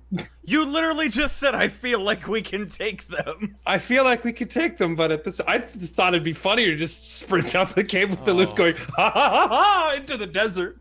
I don't know how many times I have to tell people as a DM how much I love just putting toys and trinkets in front of players. Well, that's why I was like, no. Take them if you want to use the greed ability that you innately have. Humans that all have greed. You just have to have Lash use her ring to go get the stuff I dropped, and then we're set. I can turn invisible too. Now you've got 2 stone giants and Flesh Biter to deal with next week. What a dumb name, Flesh Biter. Stone giants. They ain't coming up with that. They're going to call him Aldrich the 12th. I love that though. Stone thrower. Actually, that's what else would you call this very particular creature? Oh no, I love it. I mean, come on. It's this very particular creature. Thanks for playing, players. Thanks for DMing. Still haven't made it to Lost Stone. Nope. We never will. I don't think you ever will. I mean, now you definitely won't. This is the end. Next week, we will see how these guys deal with the stone giants and Fleshbiter. Maybe the last day of travel, and ever, because we're dead. Potentially see Lost Stone, if any of them survive. This probably relatively difficult fight. I don't know. Raj is already hurt. That's interesting. We're fine. Lash is a halfling now, which means she has disadvantage on everything until she's used to her body. Kidding. Just kidding and scaring you. Yeah. Thanks for watching, watchers. Let's do a quick round of shout-outs.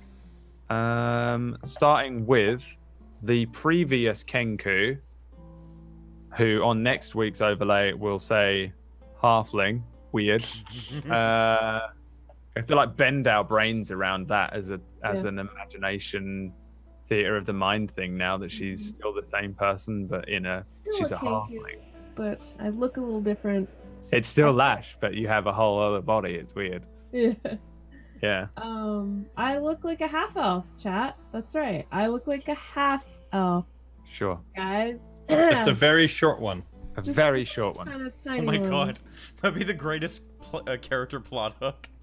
It's like, I'm a half elf, and they're like, no, you're not. I'm just a really short half elf. Very Really small. short half elf. Don't mind 3 feet. Oh, Hi guys, I'm Tuesday. Thanks for watching. You should tune in next week because 2 stone giants and whatever the flesh spider is, that's gonna be scary. And if you want to see me in other places, /Tuesday Gray. There you go, everybody. Take a moment. Click on the links. Is there any? No. Well, sucks to be you. Any mods in the chat? Anybody want to apply for mod status? I can't remember what it is. I think it's Dustvale. I'm not on my account. Yeah, but it's just gonna come in. Why am I modding? Here we go. Hey, there you go. I know how to mod. I never go in there. It's for peasants. I don't go into the chat. It's disgusting. You never see the nobility swanning through the sewers. Get out of here. Connor Cronus, man. Where can people find you, man? Why, aye? Aye. / Connor Cronus. Tomorrow, actually, first time checking out Subnautica. I know, Oh my Brad, God, it's so you good. love that game. But this Sunday, maybe a day of days Reckoning. where we fight a dragon, potentially. Oh my God, yeah, that's right. But we may end up going into the fighting pit if anyone wants to see that. I know. Are you going to run away this time? Well, I'm playing as a barbarian Goliath, so Yes. I think I'm kind of on the fence of what would he do. Maybe he'll fight, but you'll have to be there Sunday to find out. I don't think- Megadome. We don't get instant access to the dragon. We have to literally like do a sub game of the fighting pits. to get- No, there's another way. You guys just have Nah. to fight an actual dragon. The other way. Yeah, no. No, you're fine. No, we'll do fighting pits and then dragon. Okay. Cool. Yeah, there you go. Connor Cronus. Click on that name, follow that boy, and also follow HJ Tenchi. Also, I want to point out, I wasn't paying attention. I thought Fleshbiter was the name of a D&D creature. And I wanted a little wiggly, fleshy thing with big teeth just to like bite. And I was like, really, D&D? That's all you got? As a giant, it's good. All right, I thought it was. I correct thought the that. giant was like calling a pet. Yeah, that's he what I was, thought yeah. too. It was. He was, but Tenchi, you thought that was the name of the creature from Wizards of the Coast. We had two vampires and a flesh biter attacking us. I was like, what the fuck is a flesh biter? Like, isn't a single stone giant like a CR8 creature? Oh yeah, it's probably pretty high, I assume. Two of them. I don't think two so, of them are they? will. Well, I mean, if Oh no, I'm thinking hill giants. Hill giants are like two of them will probably kill us. if it hit as hard as it did fudging up, Yeah. This is And it clearly has this is killed one of the harder random encounters that I've put on the thing. But I mean, you didn't have to fight them. You could have just walked past. Yeah, but they had money. You had the basically. you can't say that. You I can't can't remember say what- it's like we didn't have to fight it. You put loot there. I can't remember what it was, but on your perception, you sort of did a makes it breaks it. So I thought it'd be interesting if you actually saw the thing, but didn't get jumped by it or anything. You didn't fail, and they didn't fail, kinda. So I just thought, I'll just see what they do if they see it. And I was like, well, let's make it interesting. It has money, Brad. You knew how this was going to turn out before we are even rolled. hobos. Again, I The thing is, it's only going to be for like 7 copper or something. Well, At that's the what end of I it. was thinking, right? Is if you take found the a minor pack- health potion. If you take the pack, those scrolls are like wish and true resurrection. But if you fight them and then get the pack, it's like stinking fog and rain mend. or something. You know, like mending. they're not magical scrolls. They're just like letters that he writes to random people. Just flavor text. I don't Yeah. want this. It's the books from Skyrim that do nothing. Yeah. Shitty books. They're there for you to collect and have provide on a little lore. bookshelf.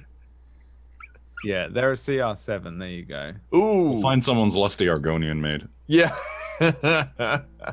CR7. Okay, so it's 2 CR7s versus a party of level 6s. That's but gonna be. we're fucking. You're over kind of level 7. I don't know if I really have any spells that can really. Like, hold person doesn't Bestow work on a curse. lot of things. Bestow Giants are curse. basically just large persons. I wonder if that works. It works for me. I think whole person has to work on a humanoid, doesn't it? Yeah, it's. Giants are very large humanoids, aren't they? No, they're giants. Well, I won't lie. I still, the first thing is as soon as Arden sees the situation, I do speak giant and I could thaumaturgy my voice louder and I maybe could diplomacy us out of this, but. Stop, my children. I Yes, have diplomacy, Yeah. diplomacy our way out of it. As Rasha is literally running past you, going, "I got it." Yeah, well, I was gonna say we're the classic little guys running out of the giant cave opening with these fucking huge. well, we're the kingdom's taxation people, and we're taxating. We didn't want to wake them up. Yeah, you're the you're the Inquisition. If you get some god level charisma checks, then maybe that'd be pretty funny. Well, Tuesday's new +1 charisma could help. Hey, This is your Just- queen. Yeah. send in the halfling. They'll be like, "Where is she? I not see." Yeah. Well, There you go. HJ Tenchi. Hey. That was your shout out, I guess. That's fine with me. Go and watch HJ Tenchi. He is playing Slay the Spire. Today, actually, going to check out the backer beta for Pillars of Eternity 2. And then back to Ni no Kuni and probably some Slay Spire. There you go. Slay the Spire, I'm so addicted. Give that man Perfect a follow. game. I love it. It's so good. Fairlight Excaliburs. Yes. What are you doing on your channel? Lately, I've been playing mostly Hunt Showdown and the Dragon Ball Fighter.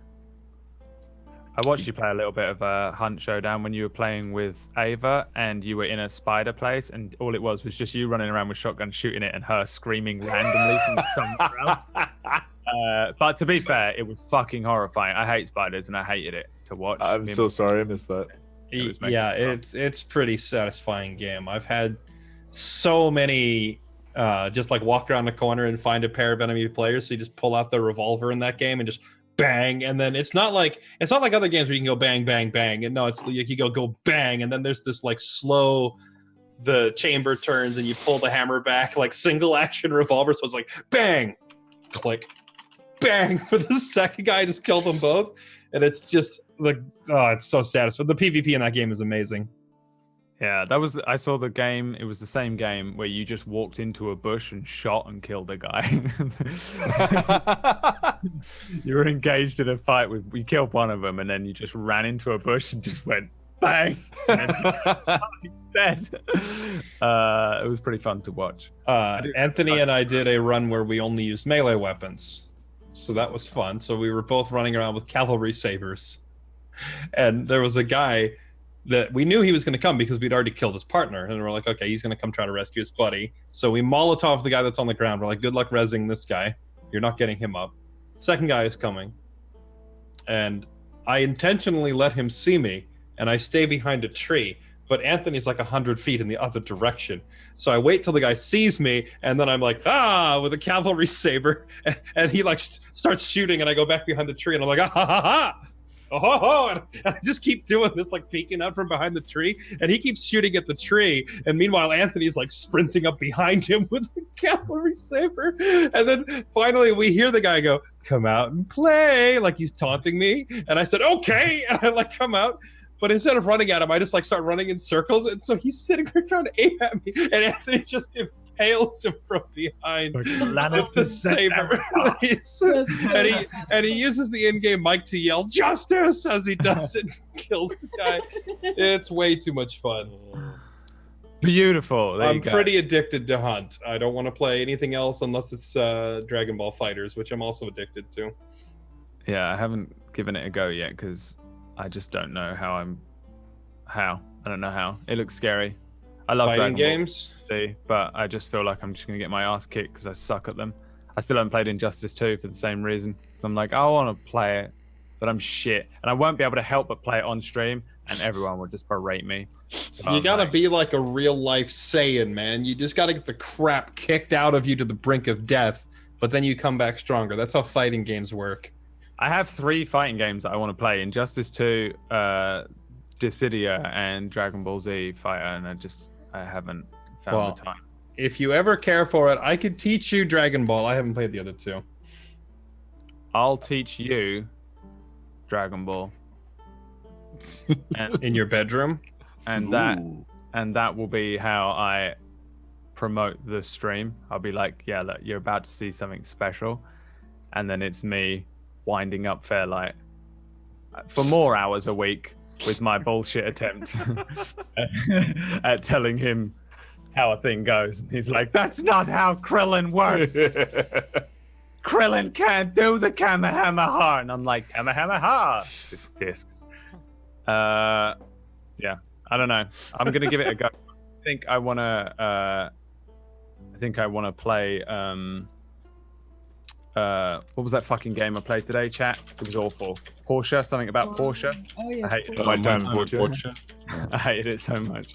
Yeah, no, I definitely want to play more of that. And Squad is the other one I'm playing this week, I think. Those are my 2 games. Jay, what are you playing? Monster Hunter. That's it. It's And just Monster Hunter. Monster Hunter. That's it. Yeah. That's it. That's all I play. If you want to watch Monster Hunter, then head over BradWOTO. You got no D&D shows this week? No, we got No we got Ilios. I think we have Ilios. And then we have Neon Scream on Fridays, 7 p.m. Ilios is, we didn't change the time. It's 3 p.m. But yeah, 3 p.m. Eastern on Sunday, and then 7 p.m. Eastern on Friday. That's it. And join our Discord. For the love of God, join our Discord. Yeah, it's the only place to go for Yeah. updates. You will never find out what's going on otherwise. Have any special announcements, Jay? Any super special announcements when we did this to me last week? I am moving in with Brad. That's true. Woo! Yeah. We're pregnant, everyone. Thank you for watching Dustvale. We'll see you next week for either an epic fight or an epic runaway. The end of the campaign. Yeah, oh my We'll God. see you there. And maybe some city stuff with Ruststone. Peace.